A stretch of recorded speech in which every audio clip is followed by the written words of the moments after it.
Welcome to episode 79 of I Know What You Watched Last Week, Gallivant Week, because these are the movies that I picked home alone while you're gallivanting with and then Farsha. decided to make me watch as well. Well, of course you have to watch them, otherwise you're useless for the review, aren't you? Yeah, what was I thinking? The first two films made me think this was like zany week. What, the third film isn't zany? I guess it was, but not in the same way. Maybe I just didn't appreciate the third one as much. But anyway. All great flicks.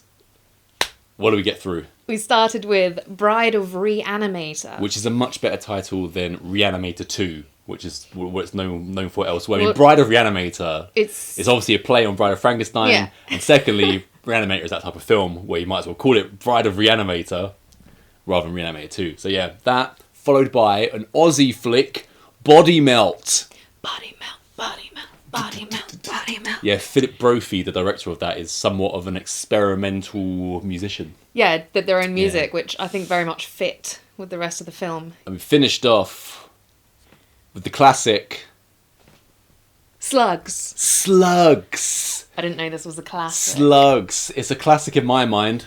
Is it? Because is this something you grew up with, or? It's one of the films that when I used to go on holiday in Spain, if we went out for dinner, we came home late, I think, oh, there's a possibility my dad's going to put something weird on the television, and this was one of those films that came on when I was, 8 years old or something, and Slugs just stayed in my memory, particularly the restaurant part. So there we go. Bride of Reanimator, Body Melt, Slugs. What's your ranking? Okay, third place, Slugs.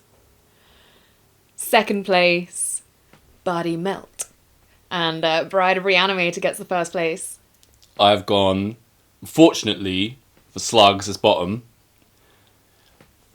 This flip-flop for a while, but now it's certain. I've gone number 2, the original number 1 I had, Bride of Reanimator, and number 1, Body Melt. The Aussie classic. So we'll get on with both of our third place pick. I have a lot of questions about Body Slugs Melt. Slugs from 1988. Oh, what an 80s film this is. Yeah, superb. It's so 80s. Like, everything about this I said is it was unfortunate for Slugs that it's bottom place. But on the positive side, it's the best movie I've ever seen about mutated slugs that eat on human flesh. Yes. By far. It's the best movie about slugs I've ever seen. I don't know that I've seen many films about slugs, barring this. But this is the best. Yeah. This is the best one. It's like you're the best husband of Karen. It's gory, entertaining, and educational. So open up with a couple on a boat. The boy falls in after the girl gets down to her knickers. Maybe got distracted. In, I think, doesn't he? And also like blood all bubbles up from the lake. And we see like a man in a ramshackle house and there's a bunch of slugs just slugging. Slugs are slugging. That's what they do. They are slugging, yeah. So that we kind of like open up on our main cast in like a club lounge booth, like a cocktail bar almost. We've got Maureen there, and she wants to dance with her husband Dave. She's a bit of a drinker. He's not up for it. No one's up for it. She then asks Mike. Boring. He's not up for it either. So Maureen is stuck just drinking alone with no one to dance with. If someone was like, "Come on, do you want a boogie?" You'd be right down. Yeah, I'll be like, well, let me teach you some things. Yeah. And not the 1-2 step. This is the school. The dance floor is the educational centre. I'm the headmaster. Yeah. Thank you. So, Mike, then, after Maureen is shot down by her husband and Mike. By the way, Mike is with his wife, Kim. Yeah. So there must be, I'm thinking like, is this kind of a loose coupledom here? Dancing's just dancing in my world. No, so. that's not true because there's loads of different types of dancing. Well, when I dance, I really just want to dance on my own. So. You're a completely useless person to ask then, aren't you? Anyway, now that Maureen's been shot down by her husband and by Mike for dancing, Mike decides it's time to leave, so he gets up with Kim. As he's leaving, though, he bumps into his sanitation mate, Don. Mate Don? Yeah, because Mike is... he's like a health official in town. Yeah. A health inspector, something like that. Don works in sanitation. He's a big cheese in sanitation. And he's introduced to Kim. And then Don introduces Mike and Kim to his wife, Marie. Right. Maureen. Is it Marie? Maureen? Maria. Maria, I don't know. There's already a Maureen. So yeah, Don's wife, Marie. And I can see I could see Mike and Kim together. Then when we got Don looks like he's with his mum. Like, oh, this is my wife, aka my mother. I don't know. She looks about 30 years older than him. I don't know about the age. I mean, I thought maybe she looked like she wasn't swinging towards the penis realm. I thought she looked more like a clam lover. But no, I thought apart from that. I don't know what you're talking about. That's over my head. I would never know terms like that. So when after we've been introduced to these people and their careers, Kim gets home and she's asking Mike if he fancies loose Maureen. Yeah. And he kind of like vaguely answers the question. He doesn't say yes, he doesn't say no, he just says, oh, she's a bit of a drinker. And that's kind of it. That's a smart move. Yeah. And as a husband, I hope that you would do similar because one, you're not lying. Because he obviously does fancy her. Honesty is the best policy. But two, you're not just going to be like, oh yeah, she's fit. Because then I'd get pissed off. So he's a smart cookie. Well, that's why he's high up in his chosen profession. Health minister. And so now she's also, Kim seems to be a teacher. Because now that he's evaded the question, she puts on like a little negligee. Yeah. To get him excited. And as they're getting started, it's like, what do you say we start our homework, teacher? And then they get down to it. And then there's a slug on the door. So they're having sex. Jonathan. And there's a slug on the door, slugging. That's two disgusting things you've done in very Slug close door. succession. The house at the beginning, the ramshackle house where I said the slugs were slugging.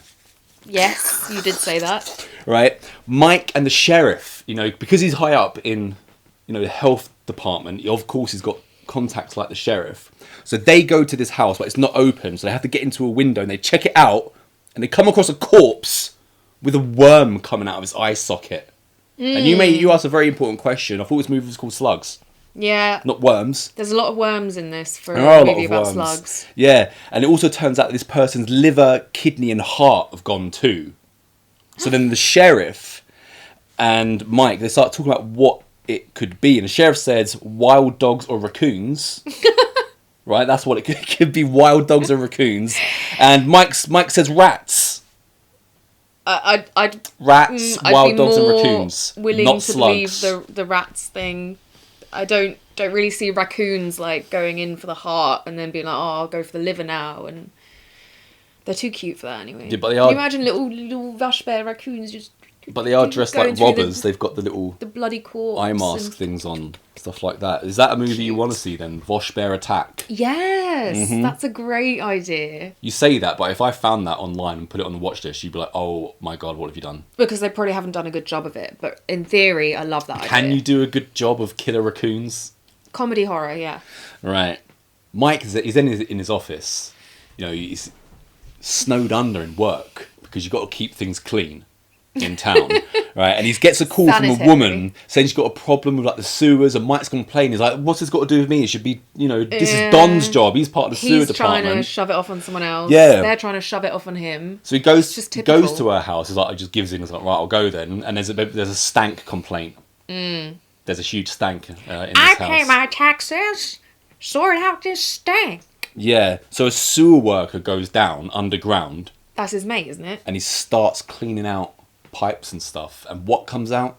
All sorts of gunk. It's disgusting. He goes in there with like a long poking device and gets some like corpses out. And you said, oh, it's a giant slug. I thought it looked like some sort of rodent that had been de-haired. Yeah, when it first comes out, I thought it was a giant slug because it's slimy and slug-like. But then towards the end of it, you do see a bit of a mouthpiece and the first thing he pulls out looks like some giant tongue. And later on, they mention that. Yeah, they find skinned animals down in the sewers. Oh, they do? Yeah, I didn't catch that. It's mentioned dialogue. So there you go.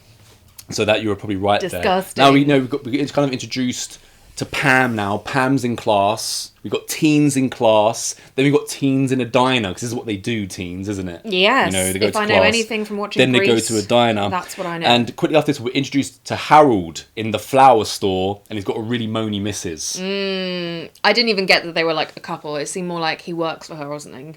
Because she's like, Harold, what are these? Slug eggs. Well, they're all over my plants, so get rid of them. Yeah, slug eggs all over plants. These like they're little pods. big. Little pods, weren't they? Yeah, because they were quite big for what you imagine a slug comes out. But then these are mutated these are slugs. Supersized slugs, aren't Exactly. they? These are 1988 slugs, not your regular.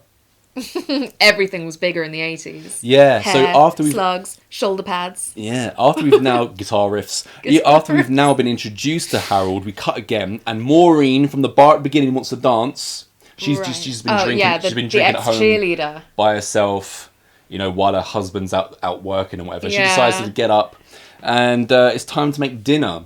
So she's brought home a head of lettuce, which she chucks into the sink. And what do we know about slugs? They enjoy greens. They love gardens. Unlike me. The lettuce in the sink starts to shake, move around, woogie. by itself. Kind of, you know what's coming. Yeah. There's slugs in this lettuce head. Yeah. And yeah, so that kind of ends there. We go back to Harold. All of a sudden, 1 minute Harold's just talking to his missus. Now Harold's in a lot of trouble. He's in a lot of trouble. He's going tits up for Harold. Oh God, this while was his missus so is doing weird. the hoovering and smoking a fag. Yeah, smoking a fag. So somehow, without him knowing, a slug has hatched out of this egg, slithered into one of his gloves. He's put his gloves on, apparently not realised there's a big fat slimy slug in it, started doing stuff, and then I guess it's started eating his finger. But then, like you said, he puts his glove on, and that's when the trouble starts to happen. Yeah. But why, just because a slug's eating him inside, why can't he pull the glove off? Apparently he can't. He can't pull the glove. He absolutely cannot. But so you don't have an answer then? No, I have no idea why. Maybe, I was hoping you would have slug. one. Yeah, so now that he can't get it off, and he's been crying out for his missus, who's just been, I'll say, hoovering away in the other room and smoking. And she finally hears him after he decides to take a little axe and starts hacking away at his own hand just to release himself from the flesh-eating slugs inside his glove. He's been smashing his hand all over things to try because he can't get the glove off. So I suppose in his mind he's like, oh, if I kill whatever's in my glove, and just like smash it on stuff, and none of it's worked. So yeah, hands got to go. Yeah, so then his wife does run in, finds him, she's like, Harold, what are you doing? And he's like, ugh! And all of a sudden, like, the kerosene bottle just goes up. Yeah. You weren't expecting an explosion, though, were you? Because this is still the 80s, where explosions are just to be expected. Part of the cause. Part of the course, exactly. So that's good. So that's the end of Harold, unfortunately, for Harold. And his wife. Didn't really care about his wife. But you cared about Harold. Nah, I didn't really care about either of them. Big time. Mike's now gone home and he sees some slime trails in Kim's front garden. So he's like, oh, that's a big slug. So he goes close to it. Bites him. Yeah, bites him. So slug. we're kind of like getting all these like little subplots about what's happening here and there. Now we're back to Maureen in the kitchen. Her husband, I believe his name is Dave, has come home. Dave's come home. And he's expecting his dinner. He's asking what is for dinner. She's like, I'm going to make a nice, big, healthy salad. Ooh, salad. Great. He wants a steak. Yeah. Yeah. And we've also, I think at this point, we've now seen Maureen cutting through the lettuce head. Yeah. And there's just a circle, black circle, which is obviously the slug, the giant slug, which seems to go through the entire kind of, what do you call it, circumference? Yeah. I mean, of the lettuce head. Why? Well, diameter, I think. Diameter, very there specific. you go. Yeah. But why would you not wash your lettuce? Circumference is round, right? And then, and check it, because She did chuck it in the sink. oh, well, that's all right. If it's been in the sink, That kind of then implies we that know she's going to it's wash clean. it. But she clearly didn't, because there's a big fat slug But in the it. slug is right in the middle of it. So It's massive. this is more, she's been How drinking. can you miss that? She's been drinking. Yeah, she fell asleep drinking, and she's like, oh shit, I've got to make dinner. And also, do you like the fact that clearly this woman is, she's a drinker, she's not very happy with her life, and she's walking around with her old cheerleader jacket on. They always do that with ex-cheerleaders, don't That's they? because they peaked in high school and they don't have anything to live on in real life because they don't really have any personality. That's what Hollywood tells us. That's what real life tells me. Yeah, anyone that's kind of like, we know people that still talk about school. It's like, why are you still talking about school? Never. Maureen then says to her husband, you'll have to decide when you want dessert. To which he replies, I was looking forward to some wild hors d'oeuvres. Then they get down to it, because that is a line that no lady can resist. Actually, this might be a good point to mention as well. That you want to give me some wild hors d'oeuvres. No, that this whole film it seems they just didn't bother to put a microphone in when they were filming, because the whole thing seems to be ADR, and not very good ADR. A lot of it is ADR because a lot of the cast can't speak English. What? Yes, this is directed by the guy that gave us Pieces. He's Italian, I believe. He's either Italian or Spanish. A lot of the cast are Italian or Spanish, but it's an American movie. So it's not even their voices? No, one guy's Argentinian, I don't remember which character, like a side character. He has lines. He speaks not one word of English. That is so bizarre. No wonder the ADR was bothering me throughout the whole thing. I was like, this just does not fit whatsoever. I thought it added to the charm of the film. Did you? Mm-hmm. I did not. Well, that's where we differ, I guess. Now that we know that the slugs are dangerous, because Mike's been bitten on the finger, Mike takes a slug to his scientist mate. So now that we're in the school, what do we get? So rude. A slug lesson. Now, this is where it gets educational, because we find out from the scientist that Foley, I believe his name is Scientist Foley, slugs like greens, slugs love gardens. Also, slugs, if you put them on the edge of a razor blade, it won't cut itself, because when it excretes that disgusting slime, that acts as like a natural pathway. It's like it's building its own road, suited perfectly to its makeup. So it will never die on a razor blade. Amazing stuff. Fascinating. Also, when we've already had like some slug deaths happening in this, people's eyes are bursting open and stuff like that. Well, worms, if you ask me. I said to you, well, we find out why it's worms later on, because there's more education. If you were to actually die by a slug, it would be far worse than what is in this film, because if a human being picks up a slug and eats it, the first thing that happens is you go blind, then you go deaf, then your body starts agonizingly shutting down slowly for about an hour until you die. So if you've got small children, they're playing with slugs, make sure you don't put them in their mouths, because blind, deaf, then body malfunction. And check your lettuce. Absolutely, yeah. Well, I've learnt something today. Yeah. Not that I was ever tempted to eat a slug, but But kids will eat anything. Now it's post-dinner at Maureen and Dave's. Dave's had this huge, ginormous salad, as she calls it. And, they're kind of like sitting on the couch. He feels a bit iffy. He's like, ooh. Yeah. I wasn't a big fan of that salad. It was a bit salty. Did you use anchovies? I was like, oh. It's like salty slug with the texture of anchovy. And he's having cramps. He's got a weird taste in his mouth. But he kind of forgets about that for a second, because Maureen brings up, I think I've got a drinking problem. Oh. And he's like, I'm so glad that you've finally you've come to terms with this. But I was thinking, he's getting home, he's getting dinner, and he's getting laid straight away. So just keep her drinking is what I'd say.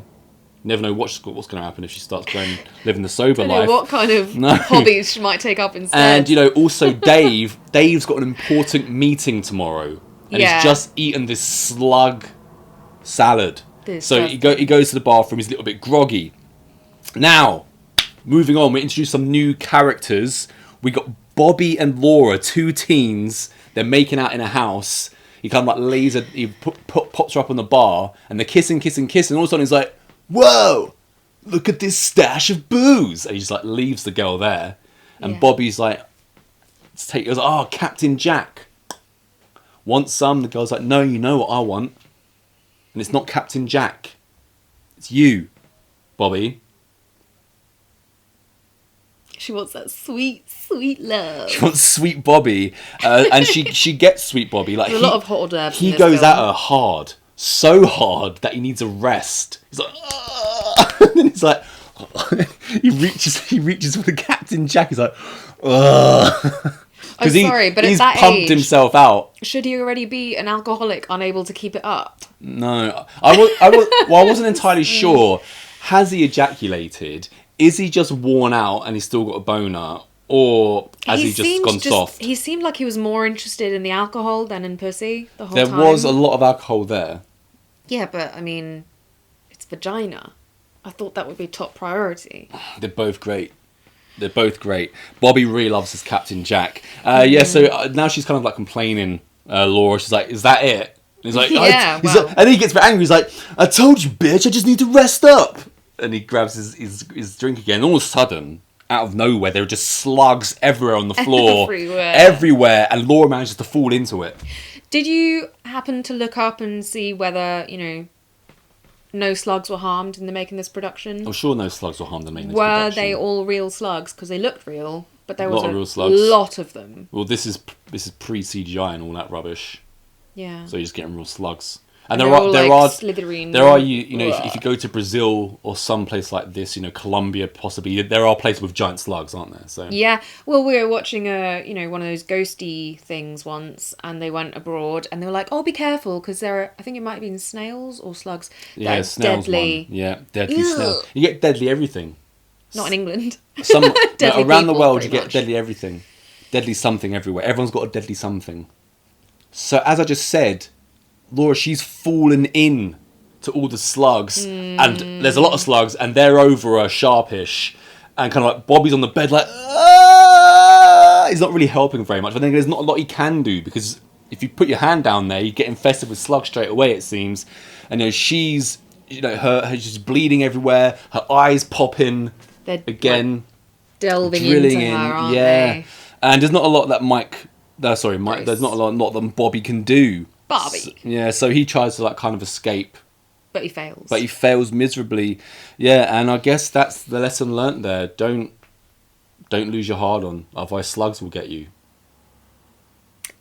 Yes, that's the lesson. I'm glad you learned that. That's the lesson that I learned. So kids, what have you learned from this scene? Now, it gets a little bit Jaws-like here, because, much like Roy Scheider, the guy who's looking after the beach in Jaws, and he knows there's a problem in the sea, Mike Brody knows that there's a problem with these slugs, and he's in the health department. So if anyone would know, he'd know. But the problem is, he can't get authority in the town to take him seriously. So he's telling the sheriff that he thinks it's a mutant form of slug, and that's the kind of thing that would explain the slime and all the dead bodies. And the sheriff's like, mutant slugs? What's next? Killer crickets? Yeah. He's just like batted away, and then Mike's like, well, screw you, sheriff, I'll see you later. With more of my slug stories. Because if there's one thing Mike Brody likes to do, is to talk slugs. He's fascinated. Now we're back with a scientist, Mr. Foley. He's examining a slug. He takes his eye off it for a second and eats a hamster. Yeah. Oh. Goodbye, hamster. And Don from sanitation. Yes. Like he's a big cheese in sanitation. He's been calling Mike while Mike's been out looking for the sheriff and stuff like this, because he needs to talk, because he's found half-eaten animals in the sewer. So he thinks that Mike could be onto something about this, mutation theory of flesh-eating slugs. Remember, this film is called Slugs. There's a lot to do with slugs. In case you weren't aware. Let's get back to Maureen's put upon husband Dave, who the night before has been eating this slug lettuce salad. Now he's at dinner at a restaurant with two business people, businessman and businesswoman, and they're so close to putting this deal together. But he's saying, oh, I've got a really bad headache, it won't go away. And the two business people are like, well, why don't we just delay this meeting? He's like, hell no, I'm not letting you two fall off the hook, kind of thing. Because this is business. This is how business comes first. Is done. Absolutely, business if you're going to be able first. to afford an alcoholic wife at home making you lettuce when you get home, then you need to get the deal done. He goes to excuse himself for a second just to tidy himself up in the bathroom in the restaurant, and he gets a little bit of a nosebleed. So he can, what's happened here? But when he gets back, though, they ask him how he is, and he says, I feel a little bit better. And they're like, well, we think this is going to make you feel right as rain, because we are going to approve this project. And everyone's going to cheers. Everyone's going to have a great time. Sip of a drink, but uh-oh.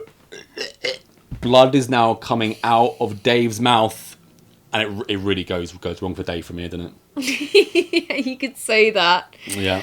Do you think that his wife did not partake of the salad because only he's reacting? Maybe all the alcohol that she took in kind of killed everything. Yeah. Right, so another lesson we've learned is drink lots of alcohol. Yeah, don't be a pussy. Drink alcohol. Don't go soft and drink lots of beer. Blood in up. Dave's now on the floor, and he's like, oh! And there's blood coming out of every orifice, and his eye goes, and there are worms once again, all coming out of his head. Disgusting. But at least the project was approved. Well, actually, they didn't sign it yet, did they? I haven't signed it yet, but the project will still be. It's pointless if they haven't signed anything, track. Is it? Blood out of orifices with worms. This is nice. That will put you off your meal, I think. Yeah. Mike is now called again because he's called to this restaurant after hearing about this. And him and someone else, they need to do a kitchen inspection for worms. And like the Italian chef is like, fanculo! There are no worms. I enjoyed him. Very small role, but it was good. Worms here. And so they once again they take the slug to the scientist, Foley. Mike's back with the scientist. And he's like, what is this worm? Where did you get it? They take a worm, not a slug. This time they're taking a worm. Yeah. And he said, this worm is a parasite which is found in the bloodstream of slugs. Where did you get it? He's like, oh, Dave's head. We got these worms out of Dave's head. Right. Disgusting.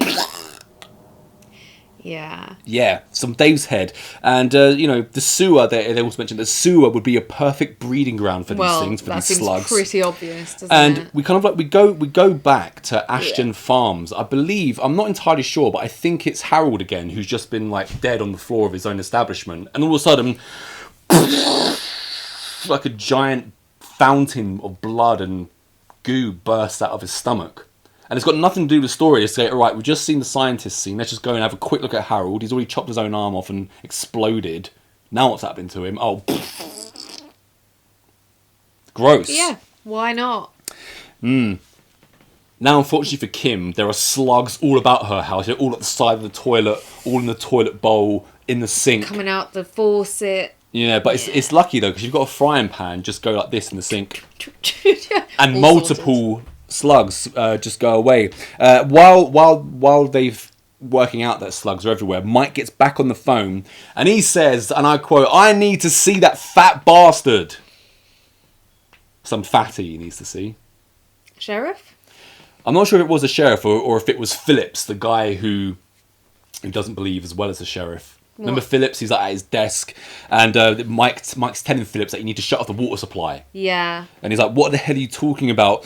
You don't have the authority to shut off the water supply. You don't even have the authority to declare happy birthday." Take that. Yeah, that's the news that Phillips has got for Mike Brody throwing his weight around. Mike Brody's just trying to tell everyone about the jaws of their town. Their jaws are these slugs, and ignore him at your peril because you've already seen what's happened to other people. So anyway, now, the two business people, the businessman and businesswoman, who were trying to cut a deal with Dave before his head exploded with worms in the restaurant. What an inconvenience. They now have a meeting with the mayor of the town. Because the paperwork still isn't signed. And this deal is way too good to pass up. That is so good that if they've gone to the mayor with this. So the mayor's all for it. Mm-hmm. They're about to sign. Everything's happy. They're all cheers. But who's coming in the room? It's Mike Brody. And what's he talking about? Slugs. He's talking about slugs. And he scuppers the deal because... we think he's about to scupper the deal. Because all he's doing is telling everyone about his slug story. Every time he enters the room, he's talking about slugs, isn't he? So he's saying to them... This town has a problem with slugs, and if you turn on the tap, I guarantee slugs will come out of it. So the businessman is like, "You're telling me, if I turn on the tap, slugs will come out of it?" "Yes, you just said that." So they go and turn on the tap. Obviously, nothing comes out. So the deal is signed, and Mike walks away with the tail in between his legs, doesn't he? Yeah. He's trying to scupper these deals. So the deal's back on. It was worth the death of Dave. I don't know what the deal was. I don't know what the consequences are. It was worth Dave dying, though, because now the deal's back on. So he's going to live in eternity through this deal. This unknown deal. Yeah. And, Warren will probably be too pissed to even realise that he's gone. So it's all good. So now Mr. Phillips, the sanitation guy, we see him, and he's just been devoured. He's been devoured by slugs. His secretary walks in and sees him. She's like, "Ah!" in that classic campy way. Right. So all we got to see of Mr. Phillips is, "You don't have the authority to declare happy birthday. Get out of here, Mike." Right, and then we just see him again, and he's been slugged. Slugs have been slugging. Dirty bastards. All over him. So now that he's been the scientist Foley, he has a plan to use this repellent that will explode the slugs, but can we use the explosives on the slugs without blowing up the town? They believe they can. No, they don't even. No, they don't. They specifically like, well, can we do it without blowing up the town? I don't know. Yeah, it's kind of. I don't know. Saying that, why would you do it? I'd say they believe they can because it's like. It seemed very unsure to me. We'll see. It seemed very much like, well, I don't know, but let's just have a go, and if the town blows up, then so be it. Like a foolproof plan for me. So him and Foley and Mike agreed to meet in 3 hours. It's urgent. So now Mike is at Don's. You know, we haven't seen Don in a while. He's a big cheese at the sewer company. Don is outside playing basketball or something with 2 kids. Mike shows up. Wholesome. He gets out of his car, and the first thing he says to Don is a story about slugs. So he's telling Don about slugs. Bloody slugs. Don is like, look, kids, I've got to stop playing basketball. You two have a good time. I'm going to go in and talk to Uncle Mike because he's got something important to tell me. So Mike takes him in, and he's like, look, I've got this plan to explode a bunch of slugs, and Foley's in on it. We've all come together. Are you in? Don's like, hell yeah, I'm in. Because why wouldn't you be in with that plan? Don's like, look, I'm fully into this. So now that they've merged and we've got this team together, Don, Mike, Foley. It's like, you know, Diesel, Van Damme, and they've never acted together. Don goes into the other room where his wife is like making dinner. He's like, sorry, wife, I have to leave because I'm off to go and fight man-eating slugs. But if I do make it back alive, let's say we get naked and get real crazy. That would be my parting words to you if I had to go off and fight giant man-eating slugs. I was like, look, if I do get back, baby, let's get crazy and naked. Because that, you know, that's probably got her excited. He's left the house now. She just sits, ooh, woohoo, making dinner. Can't wait to get crazy. Yeah. Or is she thinking? You can tell this is written and directed by foreigners, which isn't in their natural tongue, because every time someone talks about sex in this movie, it's just worded very bizarrely. Some hors d'oeuvres. Yeah, some wild hors d'oeuvres. Yeah. So now the scientist Foley, he's making the concoction. Meanwhile, the teens, Pam and all her lot, they're cutting loose in the woods. Halloween party. At a party, yeah, because it is actually, yeah, you're right, it's Halloween. Of course, we failed to mention that. It's Halloween night now. Well, because they barely really show it in the... I think there's one pumpkin somewhere in the middle of the forest. Pam at the party, she is making out with a guy called Danny, but she's rejecting him going any further. He keeps trying to put his fingers up her skirt and stuff like this. And she's like, I said no.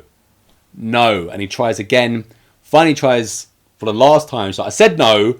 While she's been saying no, Danny, he gets impatient. He's like, whatever, walks off. But during this, some geezer has been in the woods looking at this going on, and he's put on a skull mask. I'm thinking, what's this guy doing? I thought he was going to prank someone. So Pam starts to walk away. And at this point in the script, they're like, right, Pam just said no to Danny about sex. We have to somehow get her from the party to the slugs so she can be eaten. So what can happen to her? I've got it. Attempted rape. Of course that's the way to go. So the skeleton-faced man just jumps on her, tries to have his way with her. She gets away, but then is instantly eaten by slugs. And nothing happens to him. Nothing happens to the raper. Nothing happens to Danny, who's been trying to get too fresh. Yeah. And yet she dies. So what's the lesson here? Just give it up, I guess. So now we've got... Otherwise you're going to be eaten by slugs. Don't go soft. Drink lots of booze. And give it up. Right. There's a lot of good lessons being learned in this film. There are. And, well, like I said, it's educational. It's clearly done by a foreigner. It's educational. I think that's obvious. So now, the sewer. The sewer is infested. So we've got to get Don and Mike down there. And we've got to leave Foley above to take care of proceedings above ground. This also makes no sense. So they've got some super basic hand-drawn, like, sewer map, which they're all poring over. Look, you have to come up with a plan like this, because time is of the essence. You ain't got time to make a presentation. They're in the middle of nowhere, and yet they're not where they're supposed to be for their rendezvous, which makes no sense. I want you to talk about Don and Mike walking around the sewer. Well, I'll get there in a second. So Yeah. they go into the sewer and they're like, Foley, meet us at this one and we're going to blow shit up, right? But then they're in the sewer, which is disgusting. I just don't think so. That pretty much is the plan, is blow some shit up. Yeah. However much or little, we don't know, but something's going to blow up. And they're in the sewer, and this hand-drawn map is for shit, by the way, because they keep being like, oh, well, this isn't on the map. And then they're in there, and they're like, oh, we need to go over there. So let's go that way. But no, actually, we could always climb over. Oh, but this... They're distracted. Oh, my God, it's so stupid. I was like, what the hell are they doing? But... And they've got their walkie-talkie with Foley, which doesn't work. Foley's above ground trying to open the manhole with a pickaxe. Failing miserably. Yeah. Because scientists are smart, but they can't do basic things. No. And while they're down in the sewer, they manage to electrocute some of the slugs. They manage to electrocute loads of slugs. I believe it's Mike gets out of flame, and Don's like, what the hell are you doing? It's very flammable down here because of all the gases. So don't worry, I'm not planning to burn them. I'm just going to electrocute them. So he burn something and it falls onto them. And there's a river of slugs. Loads of slugs, and they get electrocuted. And now them two are like, all right, let's turn back. But it seems like they can't go back the way they came almost. Oh yeah, and one of them's got a big sack of meat. Yeah, Mike won't let go of his sack of meat. And then he's like Santa Claus. They get to a bit of water, which is clearly like going to be infested with these killer slugs. It's a vat. And they're like, well, we need to somehow cross to the other side of this. I know, let's chuck some meat in it. Because that'll help. I mean, I'm sorry, but what the hell was that thought process? And then, of course, the slugs go crazy for the meat. Like, oh, I guess we should turn back. They try and pry something open. Water gushes out of it. Shoots Don into the vat of water. Is pushed into the water. He's munched at. Yeah, and Mike tries to save him. And now Mike is like, oh yeah, I said we couldn't cross this way, even though I said we have to, and I chucked the meat in. But now it turns out there's a big, strong, sturdy pipe top, which I can just crawl across to try and save my slug-eaten friend. That's not going to work, we know that. What was good is when they get in the sewer, like you previously mentioned, they're like, oh, we were going to go this way, but what's that? Yeah. They're taking notice of everything. But then when they're in the bit, they don't notice the pipe, which they could have just shimmied over to get to safety. But, this is slugs. It's stupid. Slugs. Slug brain. Educational. So that's the end of Don. So unfortunately for Don's wife, there won't be any getting naked and getting crazy, at least tonight. But fortunately for Mike, as soon as he's, discovered this pipe that is practically just laid across there, he gets up and out of the sewers into the arms of Foley, and the sheriff has showed up by this point. The sheriff is like looking down on Foley, like, what the hell are you doing to this manhole cover? Yeah, but he's not doing anything either, because I thought when he turned up that he was going to stop Foley and there would be another, hiccup in the plan. But he's just there.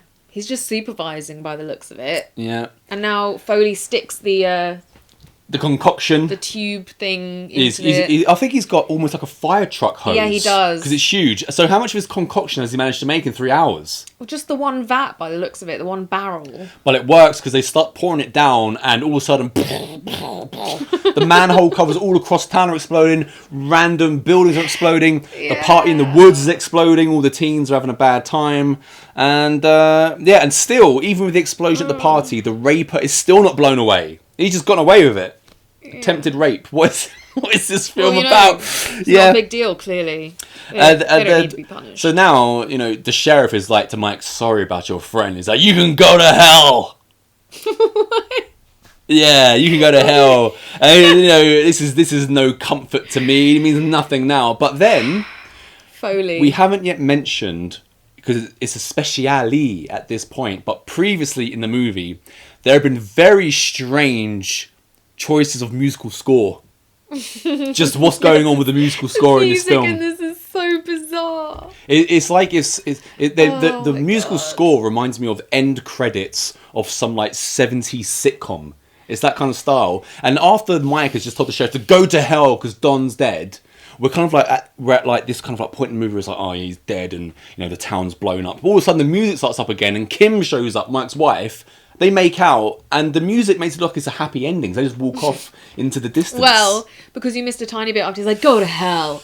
Then Foley goes, well, he knew the risks.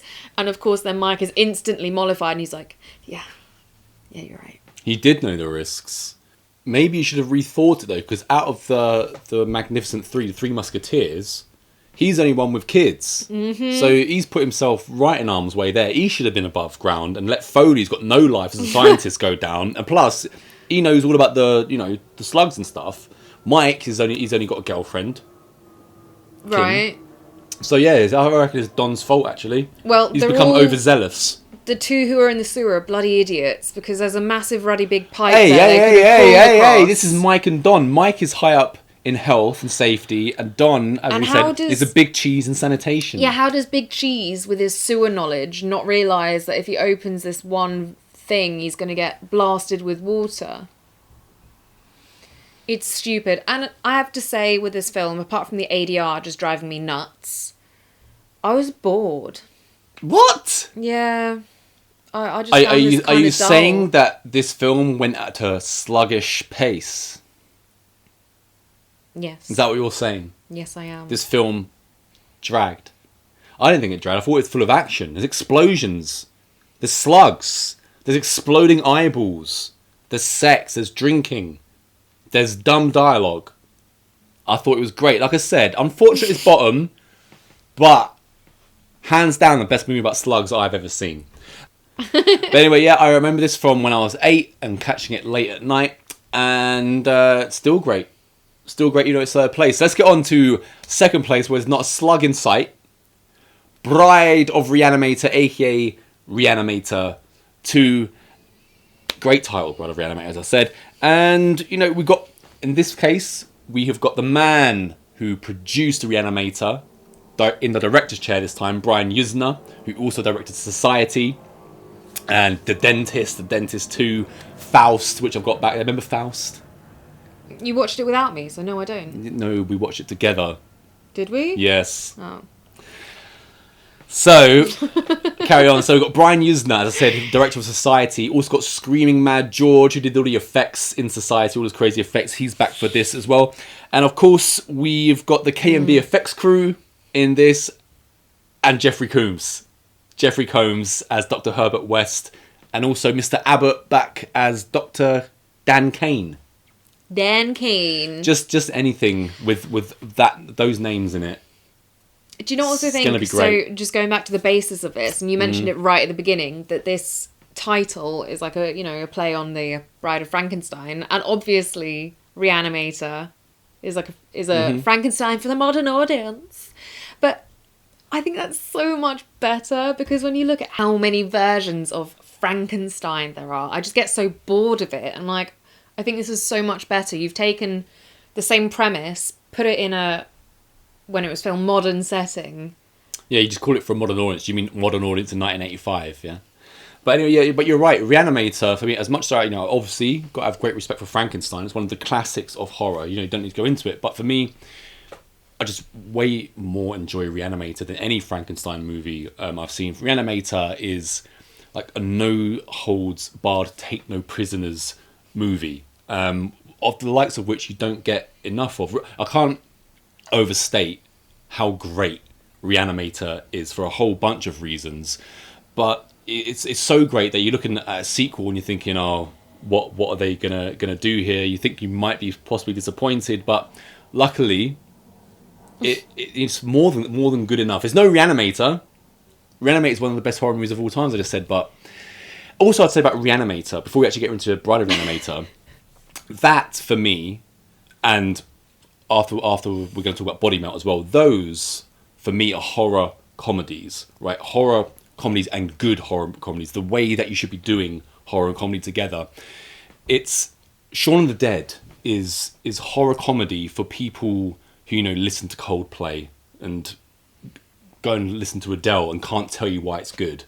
They just like it because your dad loves Shaun of the Dead, didn't he? And he loves the most whatever's beamed to him from state television, he will just watch it, kind of thing. Like Reanimator pisses all over stuff like Shaun of the Dead and things like that. I've actually never met a horror fan that actually rates Shaun of the Dead. That says everything. Okay, yeah. I mean, I don't hate Shaun of the Dead the way you do. Well, I also hate Simon Pegg. you do hate Simon Pegg, which again, I don't have any I hate him strong personally. feelings.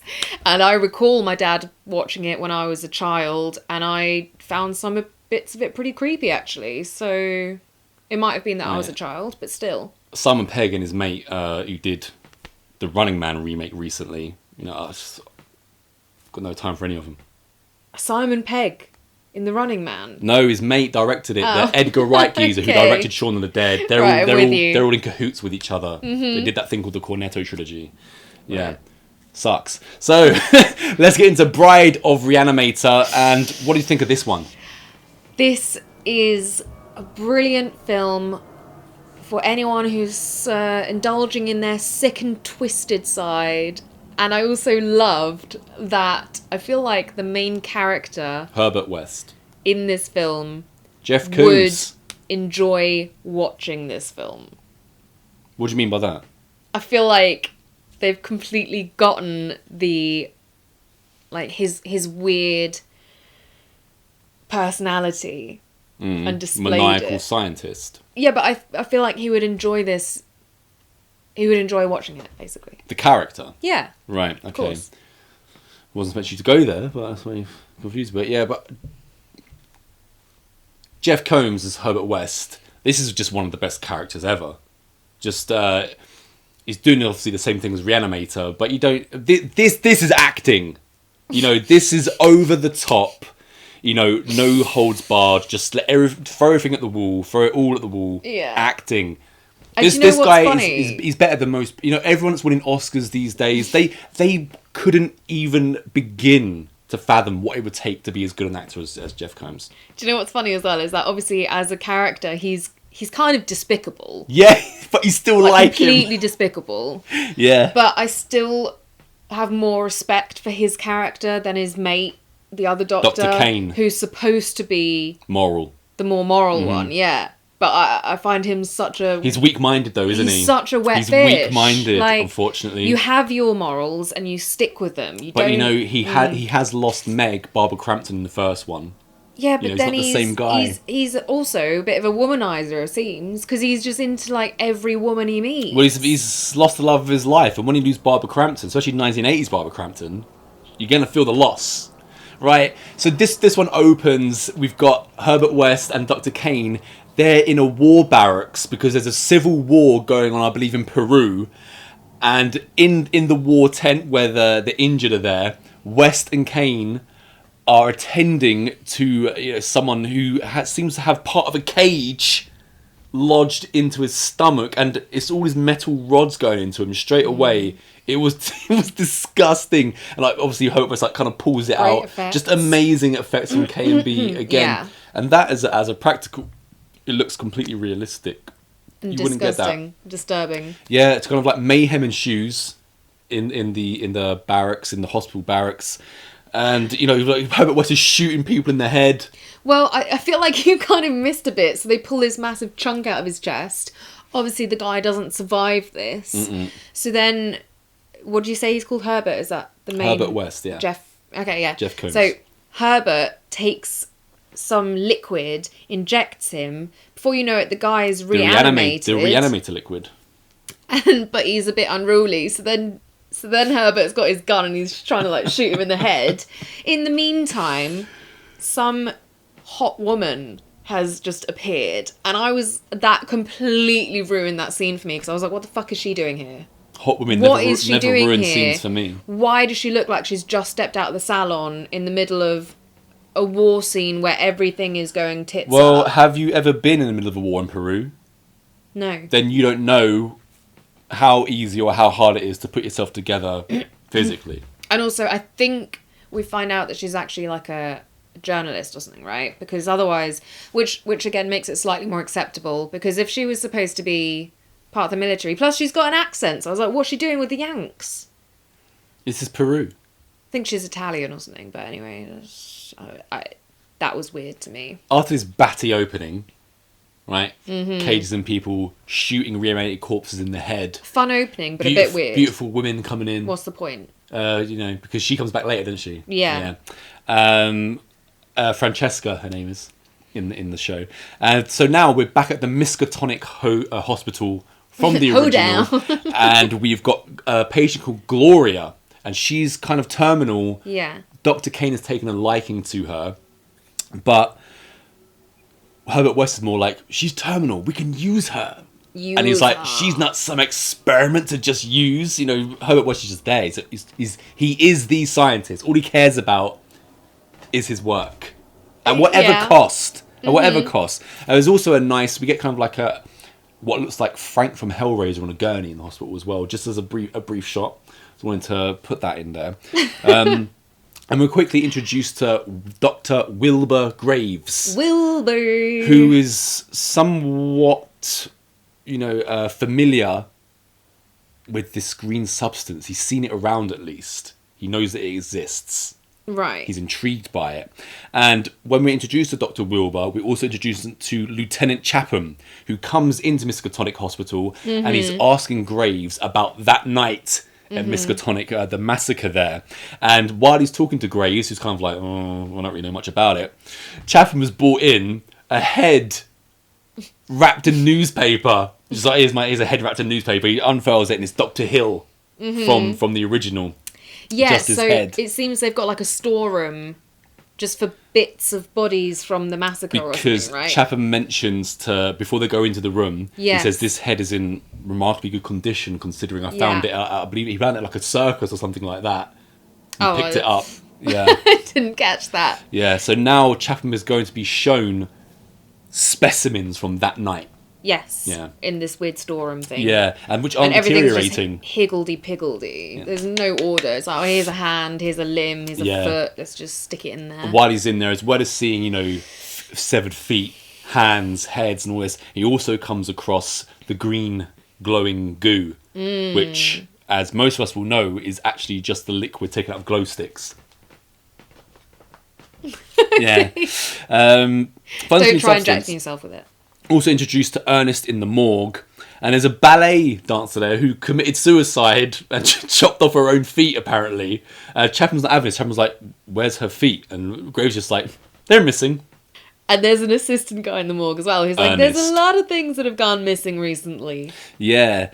And now... I wonder who could have done that. So now after Chapham has been shown around by Dr. Graves, Dr. Wilbur Graves, Herb, we see him go into the freezer, and he's kind of walking around talking to himself, and he ends up seeing a bag from Meg Halsey from the original, and it's her heart. He's got Meg's heart there, which is obviously Meg was in a relationship with Dr. Kane, Dan Kane, and as he finds his heart, he pockets it, and he goes to walk around, and he's like, how did you get here? And he sees Dr. Hill's head wrapped in plastic, and he starts taunting it. Makes all these silly innuendo jokes about not having a body. You're just ahead, getting ahead of the game. Be like Austin Powers. Yeah, that kind of style. Taunting Dr. Hill. And we also, as we see him finish up in there, Dr. Dan Kane goes back to Gloria, and apparently Chapham's come looking for him, but he's just missed him. Right. So Dan Kane is obviously like a little bit about this. So he goes to go and find Herbert West, goes to his house, and of course he has to go all the way down to the basement to find Herbert, and he's down there working on bodies. And of course he has the feet. Herbert has the decapitated feet there from the ballet dancer. Feet. Yeah. Yeah. So it seems to me like the two of them live together and they have their experiment room down in the bottom. But what the hell is up with the rest of their property? Well, it's disgusting. It's not livable. It's not important to them, is it? The work is important. And their house, it backs onto a grave. So they share the wall in the bottom of the basement. It shares, Herb knocks through it, actually comes through it. And he says, there's 150 years of decay behind this wall, so he could obviously reanimate anything the hell that he wants. There's like a literal coffin behind his wall kind of thing. And the whole time, Dan Kane's down there, he's trying to say to Herb, I've kind of had enough of this, so I'm going to leave the house and all this. But Herb is showing him this concoction that he's made, which he uses on an iguana, and it simulates a heart attack. So he's been working on that. He also has this new ooze from which life originates, which he made the concoction from this part of the iguana as well. It has some kind of gland inside it, yeah. Bland goo. As he's walking around, not listening to Dan, as he's trying to say, look, Herb, listen to me, I want to move out, he also unveils some severed fingers and an eyeball underneath a sheet. Yeah, which he proceeds to cobble together. Yeah, he builds a monstrosity of these fingers. With an eyeball in the centre. And puts an eyeball on top of it and obviously animates it. And this is when Dan really loses his shit. He's like, look, the work we're doing is supposed to, bring life. Instead, you're just building all of these monstrosities. And that's when he finally gets through to Herb. He's like, look, I'm moving out of here. But oh no, he's not. Because Herb shows him Meg's heart. He's like, I have Meg's heart. We can build our own human. Because what did you love most about Meg? Heart. Her kind heart. So then he convinces Dan that he's not going to be moving out. Again, Dan's just so flippy floppy. It's like, this is clearly wrong. Get out. Don't. And also, since when does personality sit in the heart? Well, it's metaphorical, isn't it? I ain't buying it. Yeah. Lieutenant Chapham, he's also popped by. Unfortunately for Dr. West. He suspects, doesn't he? Yeah, and he's asking around. He's asking Definitely about Dr. Hill. He's asking about Dr. Hill and the missing body parts from the hospital, which are like, what is it? And while Detective Chapham is asking these questions, they failed to keep an eye on the finger eye monstrosity, which is now loose around the house. A bit like the Addams Family. Yeah. Is it Thing? No, Thing is the hairy thing, right? What is the hand called in? I'm not sure. Okay, just the hand from Addams Family, that's like, yeah. And It? yeah, you're probably right there. Cousin It, whatever, yeah. And as Chapman's moving into the living room to question him and stuff like this, the hand is walking around and West and Kane are kind of looking at each other like, and eventually it comes to the end of it and Chapman accidentally smushes the finger eye monstrosity. With a big fat book. Did you enjoy Books are good. the finger eye running around the house? Yeah. You're already getting the tone what this is. Definitely. And like I said, Classic Yuzna. you instantly, right from the very, very beginning in that war scene where he reanimates a corpse and then proceeds to shoot it again. Directly in the head. It's nothing. Like, he is so messed up. He is such a weirdo of I would humanity.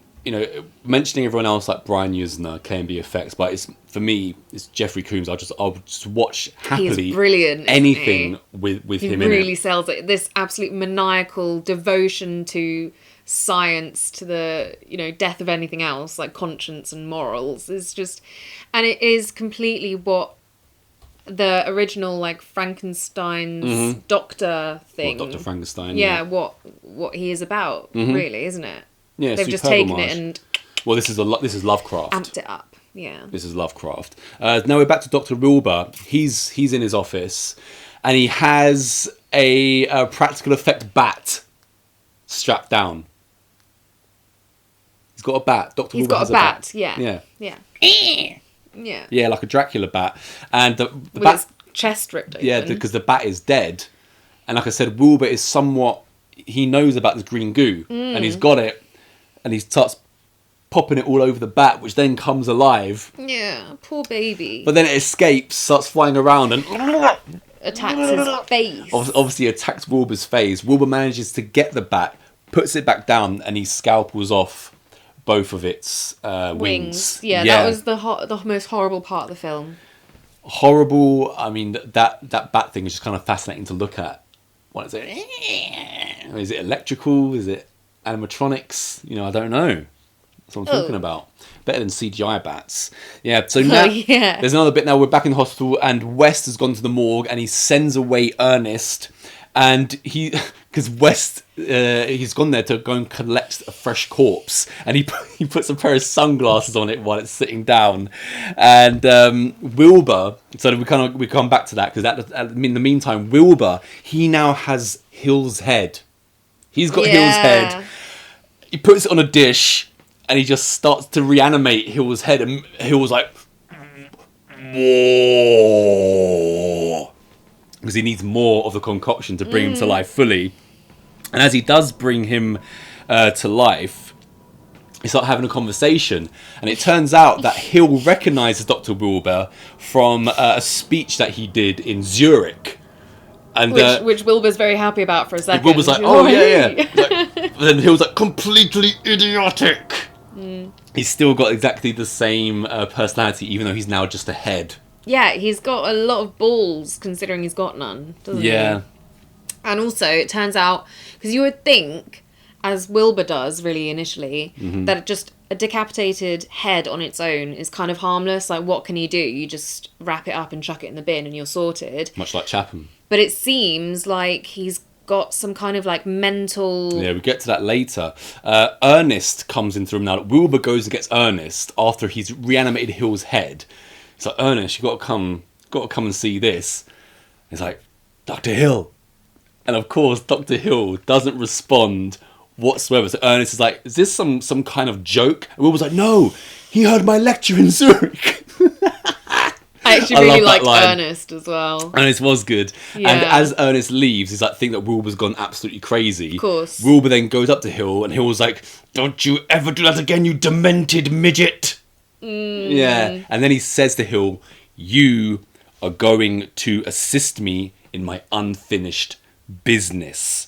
Now we get back to West, who has stolen this corpse, which he's put sunnies on, and he's propped it upright in a wheelchair, and he's holding it by the hair at the top, and he's wheeling it through crowds of people in like the lobby and the outside entrance of the hospital, and obviously it falls out of the chair. They have to get it back in the chair and steady it. Funny. If you're sick and twisted, which we assume you are. At the same time, Dan bumps into Francesca. Yeah. Francesca, played by Fabiana Undenaio, who is, of course, a lot of vagina from Austin Powers. And she's also an actress in Baywatch. Yep.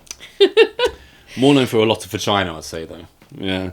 And as they're talking to each other, you know, they've got a nice simpatico going on. Right? Yeah, well, okay, so we've got the terminal patient, and he's like, oh... Gloria. Mm-hmm. And then this chick turns up, and he's like, well, ooh, hey, Fabia. He's not expecting her to turn up, is he?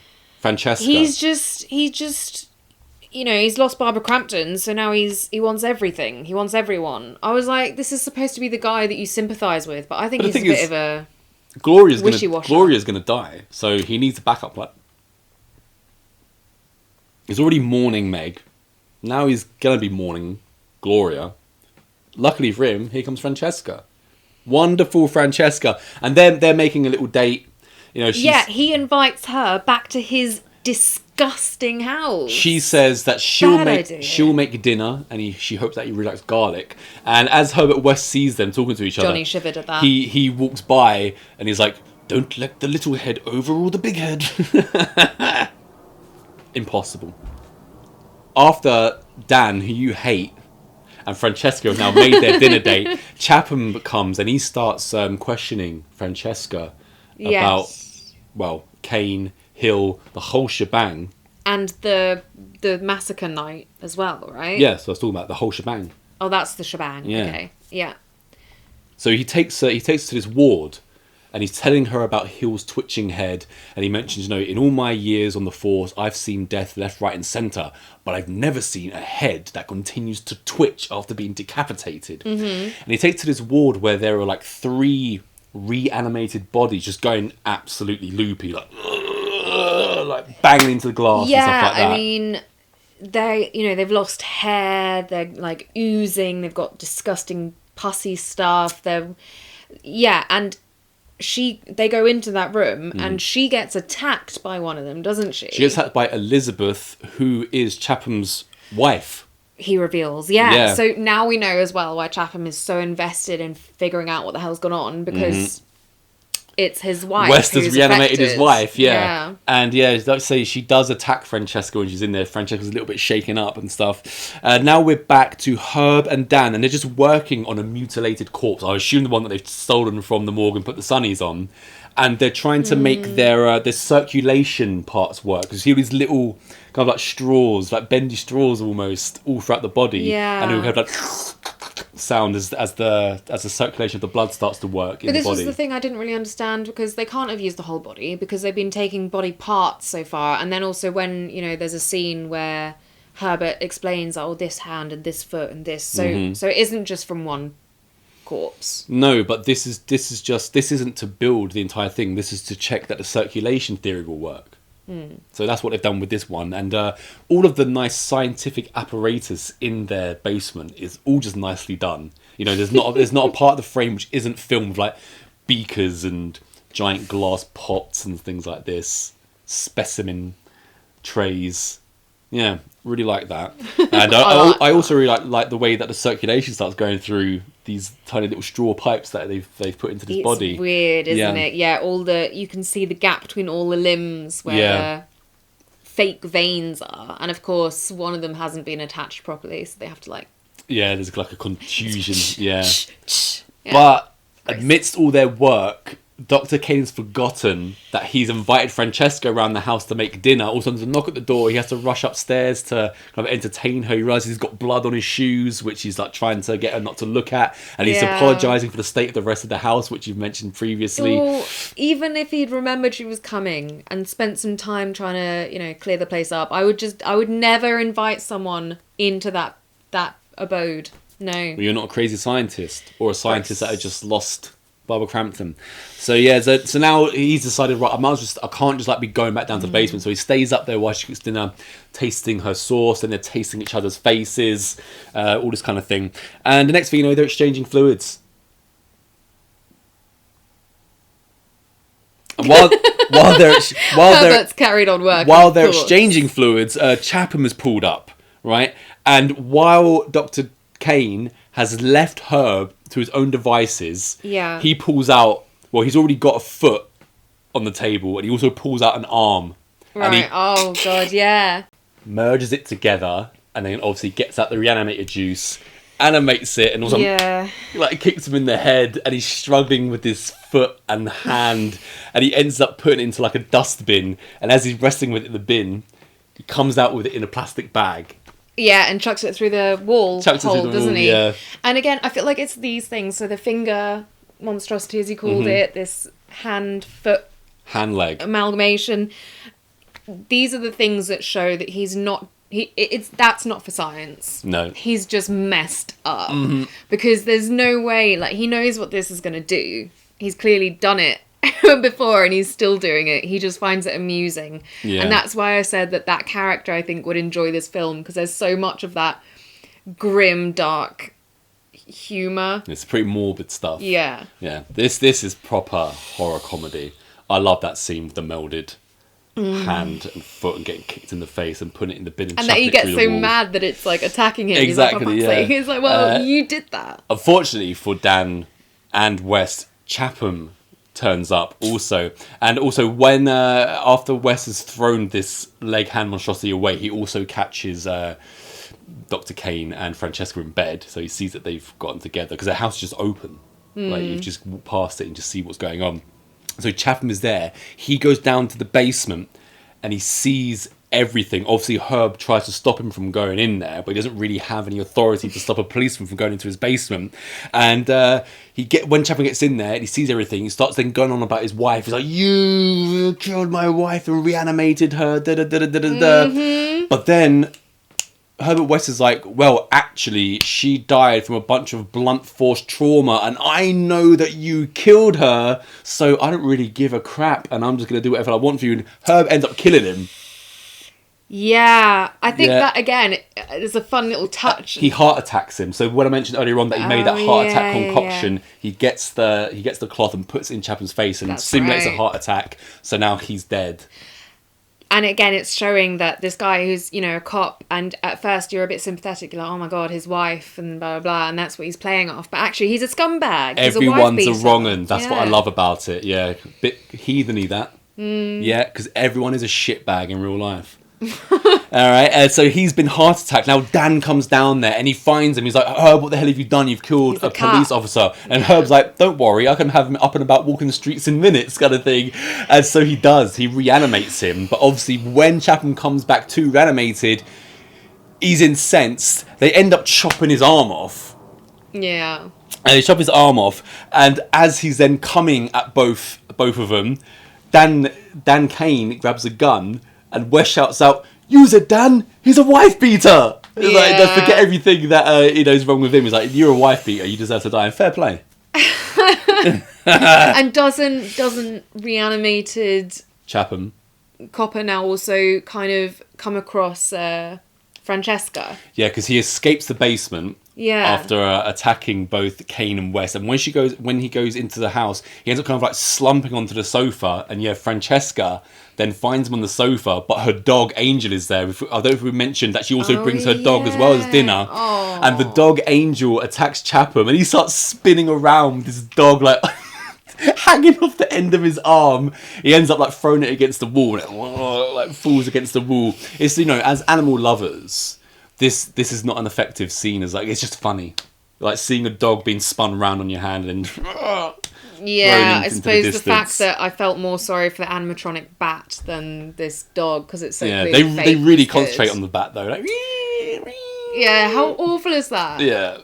The wings cough. And I bet it's true to science though. These people will just do anything, animal testing, all that shit. Those wings, however, will not be going to waste. Herb, after Chapham's killed the dog, he kind of like escapes the house. He needs to get out there. He can't be around here anymore. He needs to think of a new plan to do, even though he's like reanimated. Herb takes the dog downstairs. We see him kind of like cup the dog. And Francesca's obviously beside herself that Angel's passed away. But the next morning, she hears the dog barking. And she goes down to the basement, knocks on the door. Obviously, Herb opens it and he's like, your invite to this house does not extend to the basement. And she's like, where's my dog? All of a sudden, the Angel comes to the door. It's like, oh, Angel, but it's got a human limb attached to it. That's so disturbing. It was quite disturbing, yeah. I loved it. That is really disturbing. It is disturbing. Yeah, and but also because this like reanimated juice stuff, it clearly... Glow sticks. It clearly isn't really working in the way you would want it to work. Because again... we've got the trio in the hospital ward. We've got, it just seems to affect people in varying degrees. Because Chapham still seems to have a bit of his wits about him. Well, I'm saying that's why he's got this new ooze. So you've got the ooze, which kind of like turns them into brain-dead zombies. And you've got the ooze, which is the essence of life, which has come from the gland in the iguana.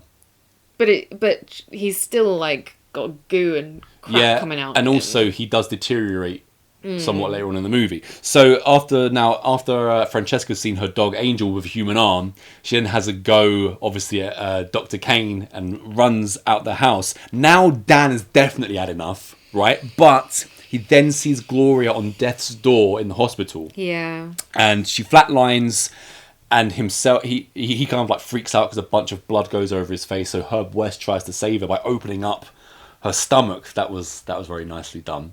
Supposedly. Yeah. Do you think he was trying to save her though? Well, or do you think... with the act, I did ask myself that question, and I think with the acting that Jeffrey Combs is doing, I do think he was genuinely trying to save her. But he knew that, she's terminal anyway, she was going to go. So the odds for her weren't good anyway. But I do think, just judging by the acting, I wasn't getting a little bit here where he's thinking, oh no, I'm just going to let her go. I think he was genuinely trying to save her, because I do think that there is something... He doesn't hate Dr. Kane, does he? He doesn't hate. He doesn't want him to be unhappy. So if this keeping Gloria alive for even a little bit longer makes him happy, he's still going to get what he wants at the end of it anyway, because she's gonna pass. In regards, that's what I was getting from it. So yeah, I just really liked it when they open her up as well. So again, some really nice effects. And now we have this great bit where you would have to have seen the original to get what's going on here, because we're now back to Dr. Hill, and Dr. Hill is still in Wilbur's office, let's call it, and he's asleep. But as he's sleeping, he's going, and then he wakes up and he's like, damn you, Wes. And he's clearly reminiscing about when he gets decapitated in the first one, and then someone puts his head in between Barbara Crampton's legs and he starts licking away. Pure cinema. This is great stuff. Absolute filth. Absolute filth. He then tells Dr. Wilbur, Hill tells Wilbur, you have to take me to West, or I'm going to get somebody else. And you're thinking, how are you going to get somebody else? You're just a head. And you were about to mention it earlier on. Yeah, it seems that these reanimated people have some kind of ESP communication thing, because he just kind of goes like, and you see all the other reanimated people, including Chapham. First you see Chapham, he's in a graveyard, he's kind of like leaning against a gravestone, and then just looks up into the air like something's like the mothership is calling him home or something. Yeah, there's a beacon. And then the 3 other reanimated corpses, which Chapham had showed to Francesca, they all kind of like convene together to come together. Yeah, so this severed head has telepathic powers, which is convenient. Very. So, and obviously Wilbur tries to get rid of Hill, doesn't he? I think he wraps him up again and chucks him in the bin. Yeah. Little does he know, he's already contacted the dead. So, West, of course, now back home, what does he have? Gloria's head. He's got Meg's heart, Gloria's head. There's no way now that Dan's going to be able to resist this thing they're going to make. He talks Dan round, and this is when we get the corpse on the gurney, and Herbert West is going around the feet of a ballerina, right? A hooker's legs. Think of all the bodies these legs have been wrapped around. I'm not sure why that's a positive, but anyway, the womb of a virgin, right? Struck down before tasting the pleasures of life. The arms of a waitress, a lawyer's hand, Gloria's head, and of course, Meg's heart. Yeah. Pretty great. That's a great scene when he's like going over every little bit that he's put together. And it is at this point where we have him showing kind of the wrist, and he starts moving the veiny bits, the tendons. Because I think one of the hands is a pianist or something like that, and he's like, moving it. That's a really good effect, actually. I really enjoyed that. Yeah. With them very effective. After we've seen this thing being put together, we know that they're going to eventually start to reanimate it. But at the moment, it's just been prepped. We're back to Wilbur, and he's walking around the hospital, and all of a sudden, this apple, like a ball, like a child's ball, rolls up next to him. And all of a sudden, we see Chapham holding Hill's head, and Hill's like, "Ha ha! I told you I'd get someone else if you didn't help me." Next thing we see, Hill is, by the way, the least affected. He's genuinely just like a normal person, but without the rest of his body. Yeah, maybe because he's so smart. But then Hill, he has this great idea. It's not done through vocabulary or anything. But we just see Hill's head planted down with the 2 bats' wings next to him, and Hill's like, "Scalpel!" And then Wilbur gets a scalpel. He starts cutting down Hill's face. What? You're like, where is this going? What's going on here? Yeah, now we're back to the two doctors with the corpse they're going to reanimate. And one of the bits I love about this is that they're about to reanimate it, or try to. And he's like, the rest of the body won't be as fresh as the head, but it's good enough. It's like, like the head is fresh because they've just got it. And it's like, the feet aren't as fresh as the head, but we'll make do. Well, doesn't that just make you think back to original Frankenstein as well, and consider that he was like grave robbing, wasn't he? So like, how disgusting Ed Gein style would that have been? Yeah, grave robbing is... No, but I mean the reanimated corpse of decayed body parts. I have mentioned that for later on when she does come alive. And Wes, I think we're ready. And then he says, then God created woman rather than man. But it's at this point that Dr. Kane says, no, I want to do it. He's starting to change a bit now because he's starting to go a little bit doolally. So Meg's heart, he brings it back alive. But then, there's a ring at the door because they're like, how time. They want to know, Wes wants to know how much time has gone by since they've put all the reanimated juice onto the corpse. Also, there's a knock at the door. So Wes goes up and there's a package at the front door. Yeah. He brings it into the house, opens it up. There's a bunch of polystyrene like packing peanuts, and we just see a pair of eyes open through the peanuts, and it's Bat Hill. It's Bat Hill with the wings, and he's like flying around. Ha ha! He's come back to get Herbert as a head with bat wings. I mean, I've always dreamt of being able to fly, but I don't think I'd go for that. I'll be honest. When all that's left of you is a severed head, take what you're given, didn't you? I mean, if you want to get around as just a head, then that seems like the most practical solution. After this, Bat Hill's got loose in Weston Kane's house. we see Francesca, and she's close by to the house because she's in the graveyard, and all the reanimated are kind of like chasing her and making themselves known throughout the graveyard. And Chapham is there, and he gets attacked by his wife, his dead wife Elizabeth, who he's obviously offed previously, she's with blunt force trauma. Enough of what he's done. Yeah, to you get her killed me, revenge. you son of a bitch, and now I'm going to get you back. Now we're back into the basement, and Dan is giving mouth to mouth to the bride of Reanimator because it hasn't quite come to life. I'm just thinking, oh, that breath must pong. What, dead body breath? Yeah, dead body breath. But it works, and it starts to reanimate. And as, I'm going to call it Gloria Meg, because it's got Gloria's head, Meg's heart. As Gloria Meg does animate, it's not much to look at attractive-wise at first, is it? It's like, oh, we are bringing back a woman, but this isn't your typical woman.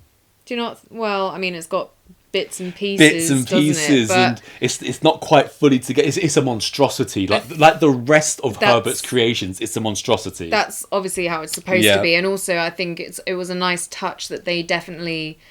It was very visually reminiscent of Bride of Frankenstein, like styling and all that, the way they did. Yeah, no, it was.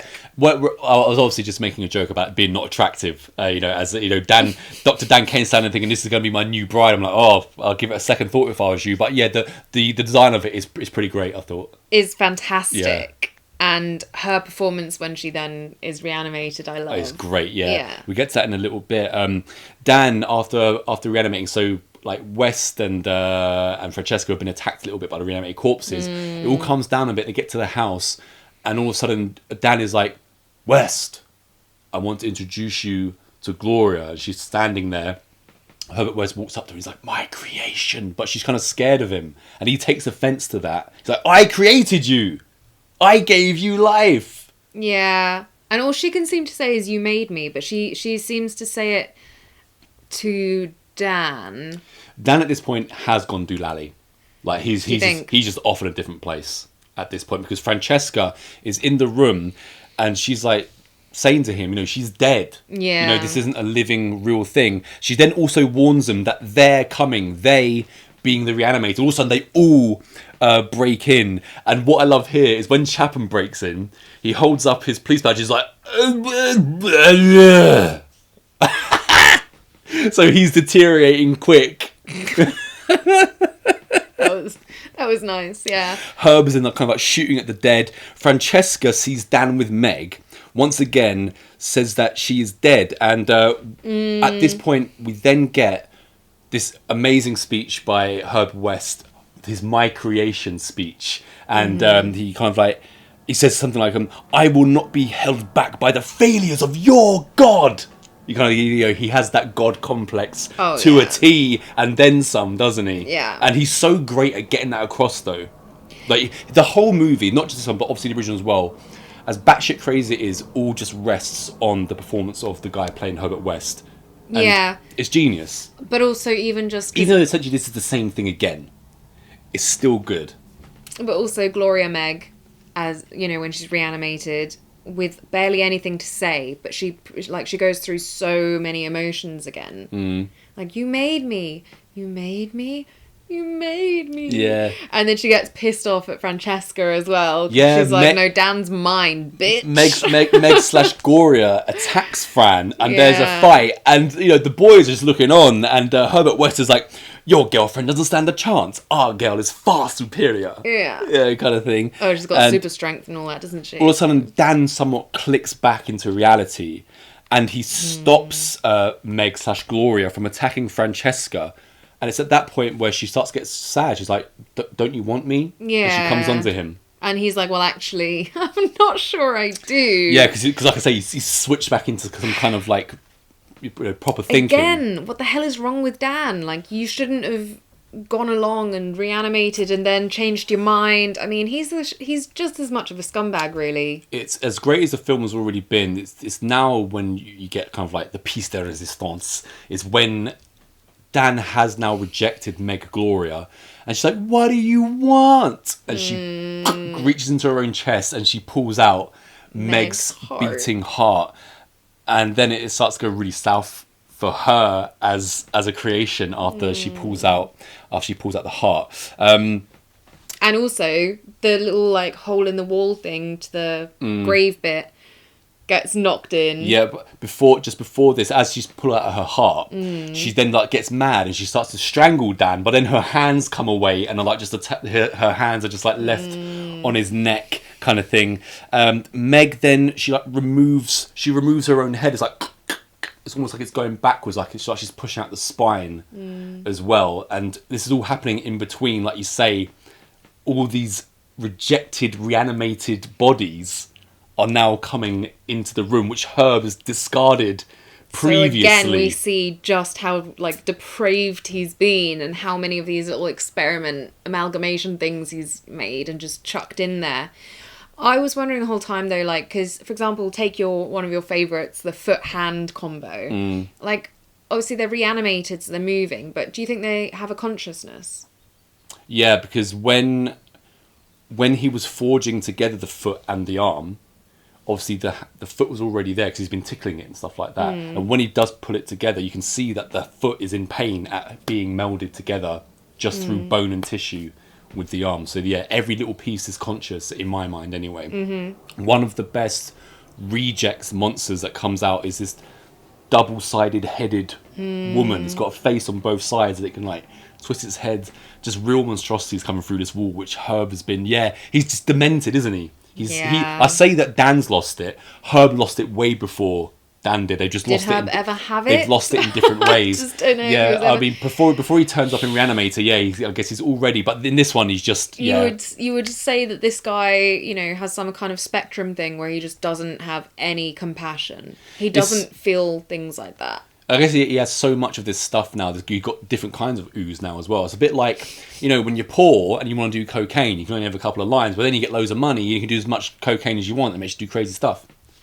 Is that a fact? That's what I'm getting from this. Wouldn't have come into my mind, but okay. If you say. When Herb is trying to get away from all of these reanimated rejects, as he calls them, get away from here, rejects.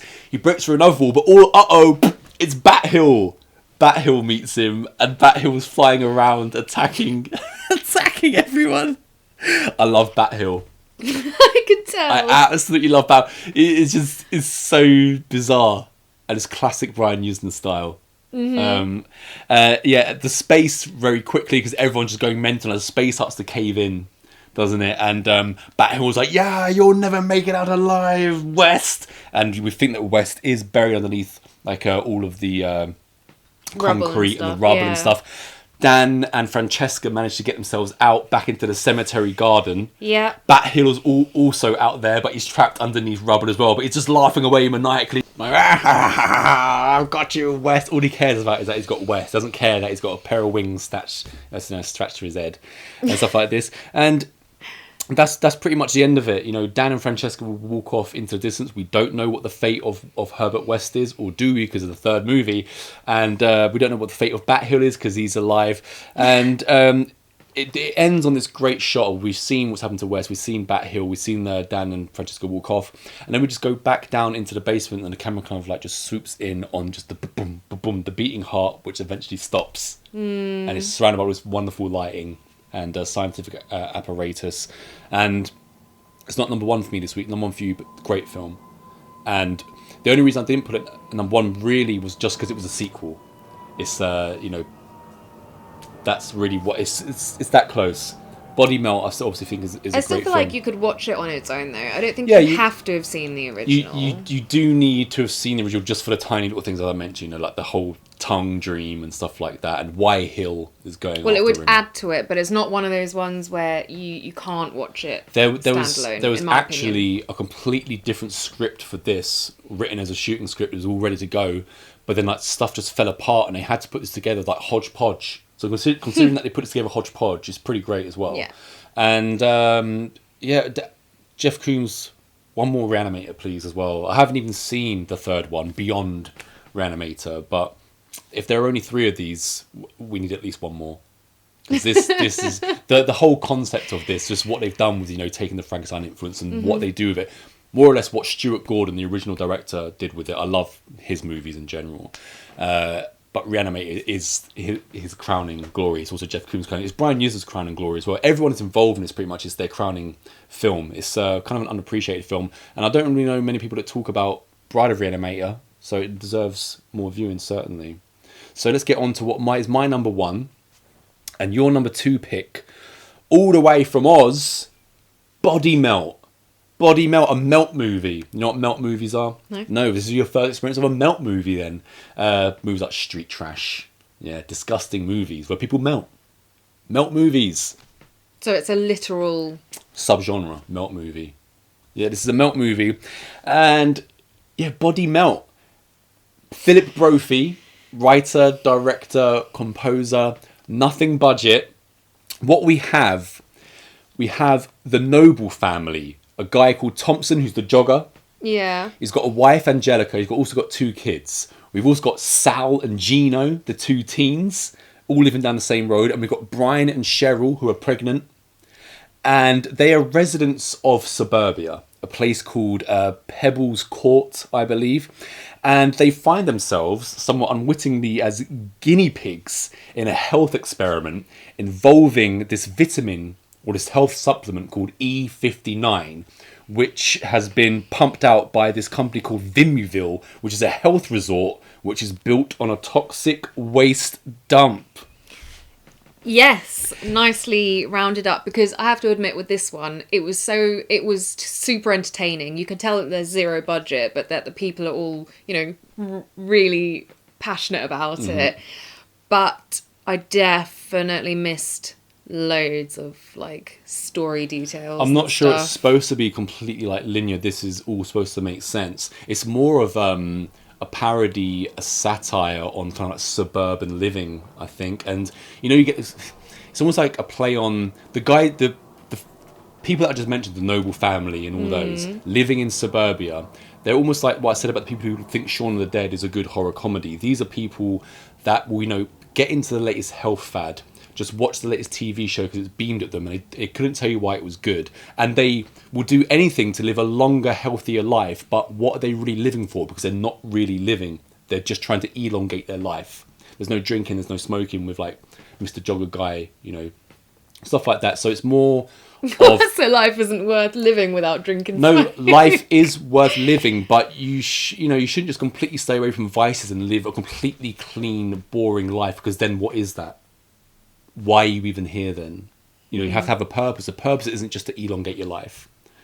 Life has to have a purpose. So I think it's a comment on suburbia living, and just people that are just like, hey, did you see the latest episode of EastEnders around fucking water cooler, So I love that kind of stuff. I love anything that's just satirical. This is satirical up the wazoo. We open on a holiday, the health retreat commercial where you have the character Sean, and it's very RoboCop / David Cronenberg style, showing off the health retreat and all the benefits that it will have for you. And you know that there's something behind this, which no, it won't have any health benefits for you whatsoever. And the lady in the commercial, Sean, she is naked in the beginning. She's with a guy called Ryan, and they're both kind of sitting on the sofa. We think we've had sex or something. Oh yeah. And now she's shooting him up with what looks like reanimator juice, because it's that fluorescent green. And also you can tell that clearly this is something they're just recreationally doing, because he's already got loads of little bloody holes in his track arm. marks. But it seems that this last thing that she injected him with might have been something slightly different than what he was expecting. Yeah, he still seems like he's in ecstasy, but as he walks off to his computer after he's been injected with this, Sean gets on the phone to who we don't know at this point, and she says, "I fixed Ryan. He won't get far. I've pumped him with enough E59 to kill 20 rabid Rottweilers. He won't make it till morning." And we're like, whoa, what's happened to him then? And then while he's on a computer, it seems like he's already been programmed, because it says target number 1, 9 Pebbles Court in Holmesville. So Ryan gets into his car. Well, he's the pharmaceutical guy who works for this vitamin thing, so he knows everything they're doing, and clearly he's not approving of it. And so he's going to blow the whistle or something, which is why she's pumped him up. Yeah, trying to off him. But this, again, these are the things I don't quite understand. They've got some weird Simpson-esque style of the Pebbles Court, where they go through the houses and who lives in them. And he just picks the one guy who's just started taking the vitamin sachets, and he's like, right, I'm going to go and warn this guy? I'd assume is So, what he's off to do. Because, like I say, they're unwitting Not sure. participants in this guinea pig scheme for E59 and Vimuville. And again, it's like an approach on, you get something advertised to you and say, it will do this, that, and the other for you. And you just drink it without really questioning anything that's in it. And all these E59 tablets and juices and powders are just being delivered straight to their house, aren't they? So they're there. Yeah, but my point was that I wasn't sure exactly what this pharmaceutical guy is off to do just for the one specific guy. But he is. Anyway, when he leaves Sean's place, Vimuville, he's driving around and he's like kind of like frantically talking into his tape recorders. Kind of like, at first it's hallucinations, then it's viral, and then it's so he's driving along in his car and he wants to get to like a gas station convenience store, and he gets in there and it's like the typical guy behind the counter, and like he's really struggling. It's like Ryan's like, detergent! He's asking for detergent for some reason. What he really means is washing up liquid. And he's showing where it is. And he goes over there and he's kind of like bumping into everything, smashing all the shelves. Well, he's apparently dying. And he gets the detergent and just starts chugging it. And the guy behind the counter's like, fuck, mate. And he escapes. Well, kind of escapes because I think the guy gets a gun, didn't he, from behind the counter. He's scared. Yeah, but he still puts his card down to pay for the detergent. He does. That was a great touch. Yeah. That was a great touch. This guy leaves his card there, gets back in his car, still chugging detergent. His neck is starting to split. Like, great effects, by the way, of the neck splitting.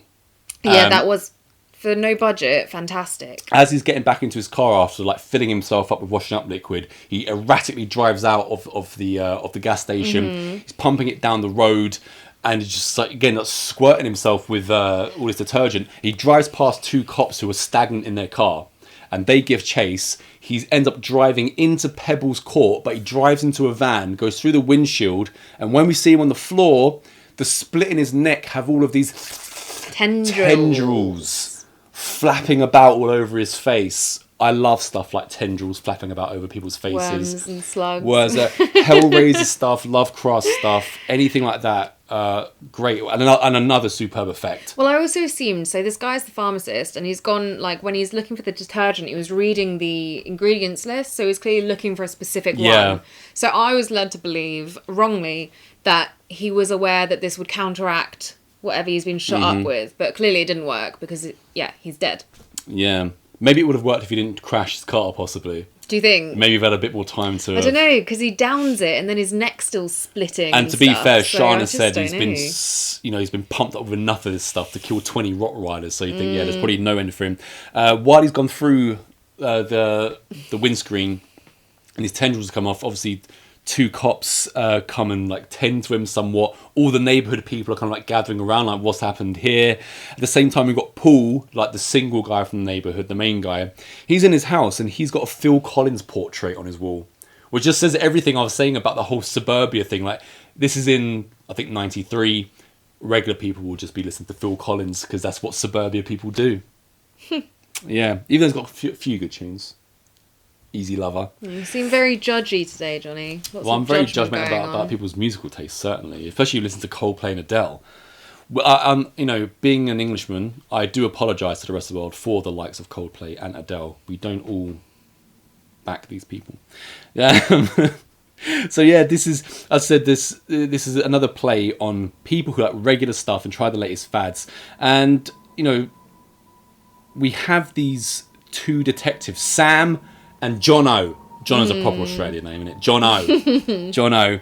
And they find Ryan's recorder where he says stage 1, stage 2, and then stage 3, don't know because he cuts off. But stage 3 is body melt. And this is a point where we're introduced again to Sal and Gino, the two kind of teen types. And they seem to have like either ignored what's coming into their postbox or they're just sperm donors because they are taking a trip to a health farm filled with women where they will be donating sperm left, right and centre and they get paid for the privilege. Well, not just a health farm. Sounds great. The Vimuville Health Farm where Sean is the doctor who they're looking at. They're like, she's going to donate our sperm. Great. So they're on their way. They're thinking have a great time. This is one bit that stumped me now. So we see Paul, the guy with the Phil Collins portrait. Later on in the movie, we see him wake up in a record company top floor before he's sent home because there's gold records on the wall. Oh, at work, yeah. But before that, he's sent to the airport and he's kind of just sitting around in the chair. Mm-hmm. He doesn't seem to be catching a flight. I thought at this time he was like an undercover cop because he's kind of like just looking at people. But irregardless, he's sitting there and he has what turns out to be a hallucination, obviously stage 1, of this kind of deformed woman sitting at a table smoking. She asks him if he wants a fag, and you notice she has this absolutely huge... that pack of cigarettes is gigantic.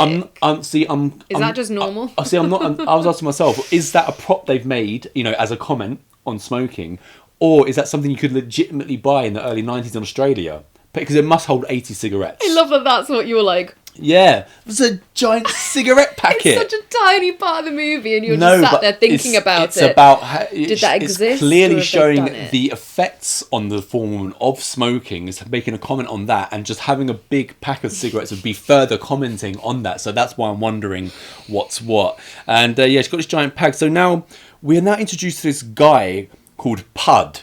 And he's feeding what seems to be a giant goldfish. And at the same time, he is singing the lyrics to Highway Star by Deep Purple. Yeah. Nobody's gonna take my car. Da, da, da, da, da, da, da, da. And he does that a few times throughout the movie, doesn't he?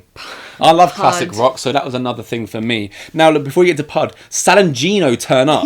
Lost. They turn up lost at Pud's place. Yes. Pud has... Don't know where we are, mate. A giant lump coming out the side of his head as well. He's clearly being affected by something. And again, they're doing the whole making fun of the idea of outback, hillbillies, basically. This is a real... This is where it gets real Oz in this, doesn't it? Yeah, because, like you say, this is supposed to be the outback, I suppose. And, it is. And while Pud is there...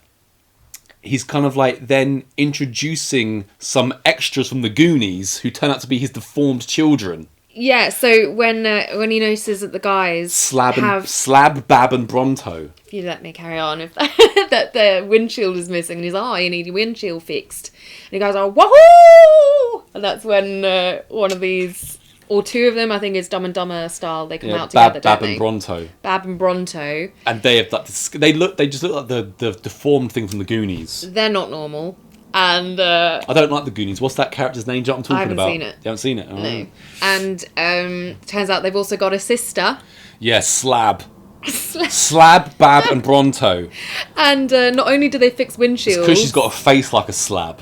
They also serve food. Breakfast. And the two lads are like, I don't know, some eggs in toast. And she's like, no, we do breakfast, lunch or dinner. Yeah. And then, I don't think I'd eat anything coming out of that kitchen. No. That's all I'm going to say. They were disgusting. Anyway, after Paul has had his vision in the airport of this smokes a lot woman, he's now asleep at work at Fox FM. And... I guess his receptionist has kind of seen that he's a bit worse for wear. So she sends him home. As he gets home, the smoke slot lady is in his house. Mm-hmm. And he says to her, oh, yeah, this is my place. And if you want to stay, then the spare bedroom's around the corner. All of a sudden, she just kind of disappears. Yeah. And he kind of like stands there confused. He's realising somewhat that he is hallucinating. So he goes to bed. And as he goes to bed, this other woman appears, gets on top of him, and starts digging her fingers into his stomach, where he quickly wakes up. Yeah, it's the same woman.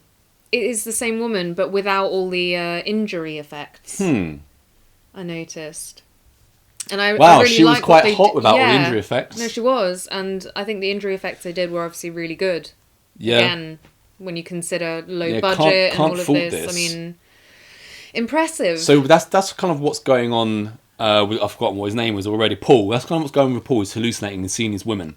We are now back to the Goonies, right? Bab and Bronto. And Slab is the woman.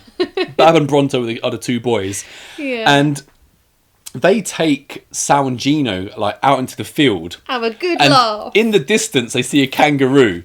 Yeah, a kangaroo. So Bronto or Bab picks up a rock from... I mean, this is a far distance. Manages to throw the rock and it hits the kangaroo, which then falls down. Bab and Bronto run excitedly towards this kangaroo with Gino and Sal and Tail, and they kind of like get out a knife. I'd say Gino and Sal are quite excited too. And they start slicing away at the kangaroo's neck, and they're like, "Look, it's Crazy Worm! Crazy Worm!" And they split the adrenal gland and eat it, and just start going a bit mental.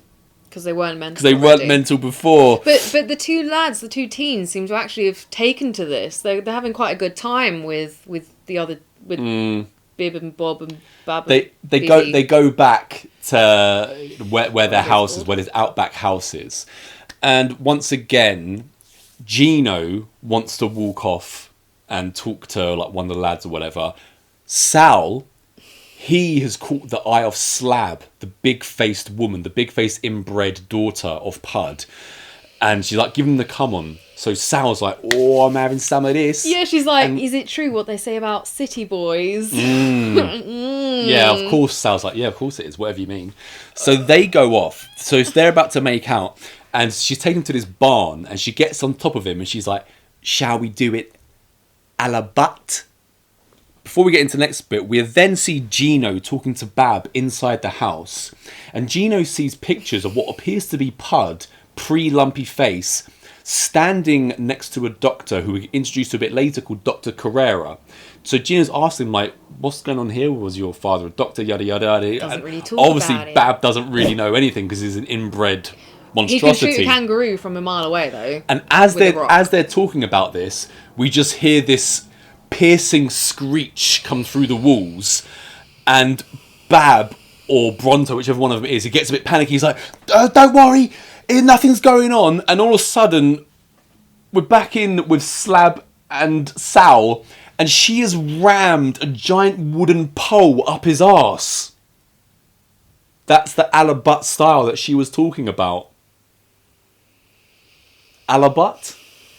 No, I'm good. I'm totally fine. Thank you. I mean, what a way to go, because that's the end of him. Of course. That's the end of him. That is definitely the way. Huge wooden pole up his arse. Up his jacksie. Disgusting. But fantastic. Yeah, absolutely awful. And then, wait, so was that Sal, did you say? So Gino's left. And now, obviously, the dad has come and been like, oh, I told you, keep it in the family, which... Because obviously they're inbred. Well, before he says keep it in the family, he punches her in the face. Yeah. He punches her. She looks like she can take a punch, though. She does. That's why she's called Slab. She's got slab head. And he's like, well, great, now you've done this, we're going to have to... Off Gino. Yeah. Meanwhile, Gino's been walking around in the house kind of like trying to get away, and he ends up accidentally sitting on some like comatose old lady's lap who's watching porn. Previously to this, we've already seen like full frontal cock in this. We did. Yeah, now we've seen porn with an old lady. The Aussie is clearly not afraid of showing a bit of skin. So now after this, after Alabat, which was a great scene. I've not seen that in a movie before. Just another reason to have it number one. The detectives, Jono and Sam, they go to see Sean, and they're asking about Ryan, the guy from the beginning who has the tendrils out of his neck. Mm-hmm. And they're walking around a holiday resort. And they're kind of satisfied that nothing's going on here. Like, it's a complete waste of our time. Why are we even investigating? So they leave satisfied. And then we go to an autopsy shot. There's more cock. More hairy cock. And there's lots of phallus. After they're doing like the pathology test and everything, they say that this guy was unnaturally healthy and was full of green stuff. And then it cuts to Paul opening up a sachet and just downing this green liquid in his house. Again, now I found it really weird with someone like Paul, because all his like weird issues, he's exhausted at work and he's seeing weird visions and stuff, only start when he starts taking these vitamins, and yet he just keeps taking them. Yeah, but it's pumped out from industry and media that this stuff is good for you. This is healthy living, and people get addicted to that stuff. They don't care. They'll go to any fad diet, any fad exercise, like I said. So after we see him down this, he's back in bed again. And the woman is back, and this time she's rubbing his belly, but this time she's coaxing out his rib. Yeah. And I mean, and when I say coax, I mean she's really coaxing it out. It's not like here's a rib. She's slowly but surely getting it out. It's like coming out by itself, basically. She mentioned something like, "I collect ribs from men like you," or something like that, which again was like, "What? What are you talking about?" Yeah. But the rib coming out was was superb as well. Yeah. It really was. Detective is now... So we've mentioned we've got Sal and Gino, we've got Paul. Well, we don't have them anymore. And we've got the Noble family. Yeah. And now we come to the detective, and he's asking Brian's wife Cheryl, who's pregnant, about Paul. And that's how we're kind of introduced to her. And as she's pregnant, we then cut to her doctor, who's on the phone, and he's like tending to her, telling her about her checkup. It is the one and only Harold Bishop from Neighbours. Now, if you've grown up in England, there are certain soap operas. There's 2 from Australia, Home and Away and Neighbours, and everyone knows Harold Bishop as kind of like a comedy character. Everyone knows who Harold is. And if you thought Harold Bishop was cool before, he's even cooler than that. He's in Body Melt. Harold Bishop, everyone. It's my first experience. You have no idea who Harold Bishop is. It's a real shame. Remember Afro Harold? No, you don't, because you don't know who he is. But yeah, Harold Bishop is here as Dr. Carrera. What a performance. Yeah, and he's clearly in cahoots with Sean and, that whole business thing. He's telling her over the phone that we need to lower the dosage on Cheryl because she's having problems with her birth. And actually, we get a lot of similarities with Bride of Reanimator here, because Sean is very much the Herbert type who's like, I don't really give a shit that this is affecting people badly. I just want to make money. Yeah. And the doctor, at this point, is starting to say, well, we can't, I can't sign off on this because the same dosage or whatever, our formula is not having the same effect on different people, and it's having way too strong of an effect on this pregnant lady, for example. And the pharmaceutical guy who they tried to off at the beginning, the doctor again is saying, well, he should have been way stronger affected, he should have been off way before he crashed and all that. So yeah, the doctor's having second thoughts. Dr. Harold Bishop. Dr. Harold Bishop. It's actually Dr. Carrera, but yeah. Yeah. And just on the mention of Harold Bishop, when I was going through some reviews of this, I was informed by the Aussie reviewers that this film is packed with people from Aussie soap operas, but ones that didn't make it out of Australia. Yeah. Harold Bishop's worldwide, mate. No stopping him. Anyway, now pregnant Cheryl, she's at home doing kind of the wife-like chores, like putting away clothes or whatever. She starts to have a little bit of weirdness, like gurgling sounds from her stomach. It's getting a bit big. All of a sudden, she's squatting on the floor and she pushes out what she calls the placenta. But to me, it looks more like a face hugger. It 100% looked like a face hugger. It looks like she just burst out a face hugger. So this living organism, placenta, has just burst out of her stomach. Yeah. Out of between her legs. Mm-hmm. So she calls Dr. Carrera, Harold Bishop, to come over. She's like, you have to come over now. The placenta is gone, is what she says. So he starts to make his way over there. But before he gets there, she's having more trouble. Her stomach is expanding. It's like... So she gets onto a bed. She finds a letter opener next to her bed, sharp knife-like thing. I don't know what that is. And she's about to stab herself in the stomach when her husband comes home, and she's like, "Cheryl, what the bloody hell are you doing?" And as that happens, another face hugger spits out of between her legs into his face, and goes. Oh, I thought it was the existing one, but either way, and goes down his throat, choking him to death. This was amazing. And after she shoots it out, once her husband is gone down the wall dead, it goes back to Cheryl on the bed. She has this gaping hole in her stomach and this sound of like a vacuum, and just tendrils flapping about everywhere. This is completely up my alley. The sound of vacuum and flapping tendrils. Sold. That's something that got me as a youngster. Take my money. And yeah, take it again. I loved it. I absolutely loved that whole scene. I mean, this face-hugging placenta flying out of her womb and then flying into her husband's face and choking him to death. You just don't get this in everyday movies. And also, this film is all in the beautiful Australian sunshine. It's all filmed in Melbourne. And yet they still manage to, get gross creepiness in fact, when Sal and Gina are talking to the inbred sons of Pud, they ask him, where are you from? They're like, Melbourne. You're like, where's that? They don't even know where Melbourne is. This is a comment on Australian society, I think. Well, yeah, it's a comment on everything, isn't it? But again, we find out that they're not necessarily inbred.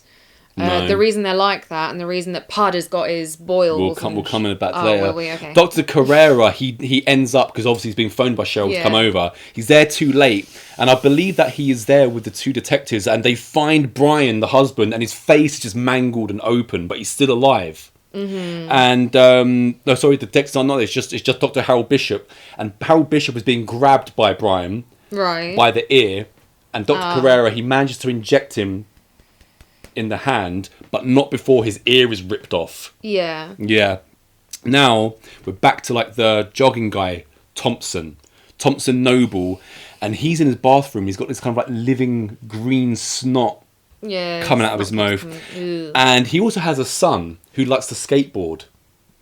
So he's on his half pipe skateboarding, and you think, it's a kid, nothing's gonna happen to a kid, but after he tries to do this super duper audacious trick on his skateboard, he ends up face planting onto the half pipe, and his face is mangled beyond like recognition. Well, also you didn't mention these guys. They're at the health retreat now. They were invited for a holiday, but obviously being experimented on and whatnot. And it's the same place that the two teens are supposed to go, but obviously we know that's not happening. Well, he's had it out of butt, so. And again, Sian, even though, like, the doctor keeps saying, like, we can't do this and blah, blah, pull the plug. And she, she hasn't even got the people she needs to experiment on. And she's still just like, let's go ahead. And also, we haven't mentioned another little detail I like, is that all the people who work at this health resort, they're all, like, super pumped bodybuilder types. Yeah. And they're all absolutely addicted to the supplements. Which, again, is just a comment on steroid use and stuff like that. Because one of the bodybuilders in particular has a really feminine voice. Doesn't he? Which is really funny. Anyway, in terms of chronology now, Detective Sam and Jono, they have Brian in a body bag, the husband, and they uncover the ear in his hand, and they also find the little vial of liquid which he's been injected with, which has Dr. Carrera's name on it. Right. We then see Carrera driving with a bandaged head, and where is he going? To Pud's. Right, yeah. So now it turns out that Pud used to work with Dr. Carrera on this vitamin thing, and he was like, at least I had the guts to experiment on myself, so that's why he's a bit messed up. And he also has the antidote. He's like, before I left the lab, I took the one little thing that you would need to take this whole thing supernova, because without this, the bodies will just explode. Yeah, I don't think it was an antidote so much as, another part of the formula that's supposed to, that's what you need to round out. It would still work as an antidote then in that case, wouldn't it? Yeah. And once again, when Harold Bishop, Dr. Carrera, hears this, and like Pud's got the last laugh on him, obviously Carrera like gets back into his car to drive off, and as he's driving off, Pud is just like hitting him with insults, and at one point he calls him the Bob Geldof of something. I was thinking that's a great insult. Just the Bob Geldof of anything is the highest insult you can get, because Bob Geldof is like a massive twat. And then he also then for the last time chimes out another bit of Highway Star by Deep Purple with one of his sons. Yeah, absolutely superb. I was wondering how they even got the rights to that music, because it would have cost money. I don't know, but that little family is probably my favourite thing in the whole movie. Yeah, the Pud, Bab, Slab, Bronto family. They're great. Is something that any kind of scene that they have with this family is pretty great. The kangaroo throwing, the Alabat, it reminded me of like a more like funny version of another film, American Family. No, what's it called? American Gothic. Yeah, that one. It reminded me of that. Yeah. Like just bizarre children, adult people. You've mentioned the giant bodybuilder guys, the cliche giant bodybuilders who were working with Sian at Vimuville. Yeah. Now we've got one who's particularly horny, trying to have sex with his girlfriend, but she's not having it. It's not a girlfriend, she just fucks anyone apparently. Okay, either way. So now he's laying on the bed after she's walked off, and he's like put on some porn on the television. He's been popping Vimuville pills for God knows how long. All of a sudden, his crotch starts to inflate. Cock explosion all over the pornographic TV. We know that's right up my alley. I haven't seen that in a movie before. So again, number one. Winning. Exploding cocks. had that across the poster. What movies give exploding cocks? Come and watch our movie. There's exploding Absolutely penis. Amazing. Sean, meanwhile, she's watching that, like, you call it the Simpsons computer. It looks like Evergreen Terrace. And she's checking urine samples. Just wanted to put that in there. Great, apparently. And she's also popping loads of her own stash. Yeah. She keeps just taking more and more. Thompson at Vimuville, Thompson Noble, the dad, the jogger, he's back in the bathroom and once again he's leaking from his nose. Another muscle man is now shagging a woman, but as he's shagging her, he strangles her, kind of like rips off some of her hair, and in the meantime, his body, the back of his body starting to split open. Yeah, he obviously didn't go into the shag fest thinking, oh, I'm going to strangle her. It's more like it's overtaken a reaction because of him being... Yeah, and then it goes back to Thompson, and he's on the floor, and he's just surrounded in pus, like it's come all over his face. You can't even see him anymore. He's just pus, man. And meanwhile, Sian is also melting. She's just standing up at her desk, and her face is just coming away. Great stuff. Her head then collapses into itself. Much like I love the way the head collapsed in Bride of Reanimator. The head collapsed of Sian in this, right up my alley. Much like Alla Butt style, apparently. Yeah, and Angelica and Mr. Noble. So, yeah, Thompson Noble, who's now been oozed. Yeah. His daughter and wife, Angelica, they run off to go and see some guy. Let's call him like a health official or something like that. And they're like, you have to come to Everville. And he's like, Everville? No one goes to that chemical dump anymore. It was cordoned off 20 years ago. Dun, dun, dun. And all of a sudden she's like, what? And all of a sudden... Angelica, her mum's face starts getting a bit big and his giant tongue starts protruding from her mouth. When I say giant tongue, I mean it's coming up this far, it's this thick, and she's like, just choking on the giant tongue, and that's the end of her. Yeah. The way this family are going is quite superb. Absolutely loving it. Yeah, so she chokes on and large that. Now the detectives, they have Carrera at gunpoint at Sian's office. And he shoots himself through the hand. He's like, you have no idea what the human body is capable of. And then he puts the gun to his chin, and we don't see it, but he blows himself away. And we have that nice shot of all the pills falling into a tub. Yeah, going out for distribution. Yeah, absolutely, going out for distribution. We're now kind of like at the climax of the movie. We see a bunch of people from law enforcement. They're raiding the offices of Vimuville properly now, unlike Jono and Sam, and now there's a problem going on at the police department. People are just exploding left, right, and centre at the police department, and there's one cop stuck in the room with a possible explodee. Right? Yes. And his face is bulging. Like, when this guy's face is there and his face starts to bulge at the side, how have they done that? Because it looks completely real, and this is from 1993 with practical effects with no money. Yeah, it's impressive. It's highly impressive. Well, actually, the guy... Film magic. I've forgotten his name, but the guy who is the special effects supervisor, so the head honcho of it, he went on to do The Matrix. He's English, was also born in Hammersmith. All the best people are. Yeah, so it shows. But the weird thing is, he done stuff like Body Melt, then The Matrix, then just more stuff like Body Melt. Like, he didn't go on to like more Hollywood movies like The Matrix. Just like, I'm going to do The Matrix. Well, and probably had more fun doing things like Body Melt. Probably, yeah. I would imagine. There's a lot more like creativity going in there, isn't there? The face bulging policeman, he ends up dying. I think also the cop in the room with him probably ends up dying as well. He at least falls to the ground. It doesn't even really matter, does it? And then we're back to the original convenience store where Rick walked in trying to drink all the detergent, and then we see all the Vimuville products on the shelf. So they're going nationwide now. They're not just going to be all of Australia, not just going to be melt. in Pebble Beach. Yeah, just brilliant. I like I said, this was number 2 originally for me, but then I started to think about it more, and I thought it was just really original, has a lot to say without just hitting you over the head with it. And, you know, compared to modern day horror, you think like Talk to Me, for instance. If you said, what does Talk to Me sound like? It sounds like Justin Bieber. You don't want your horror movie to sound... You've got a lot of this... To sound like Justin Bieber. Music thing going you want your horror movie to sound like Primus mixed with Guar. And that's what Body Melt is. We haven't even mentioned the music. No, Buddy Melt, Buddy Melt, Buddy Melt, Which Buddy is- Melt. Yeah. Yeah. I would never sit and listen to it, but it fits perfectly. with and the they've film. done it themselves as well. Philip Brophy did it himself, yeah. Very impressive. It is, and just something that... There's a lot of stuff in this where you're just like, where the hell did that come from? You want to be surprised. I don't want to know what's going to be coming from me from all angles. And you get that with even a little bit with Slugs. I would definitely say, though, Body Melt surely is a film that like most people will never have heard of, let alone seen. And if you are watching this and you clearly you're into horror, there's no question you got to go watch that movie. You have to watch Body Melt, even though it's nothing like it. If you like Hellraiser, you'll probably like Body Melt. You know, it's if you like Reanimator, you like. There's a lot of things you can say. If you like this, you'll like Body Melt. But if you like practical effects, especially, you'll enjoy Body Melt. If you like a little bit of comedy, it's just fun movie.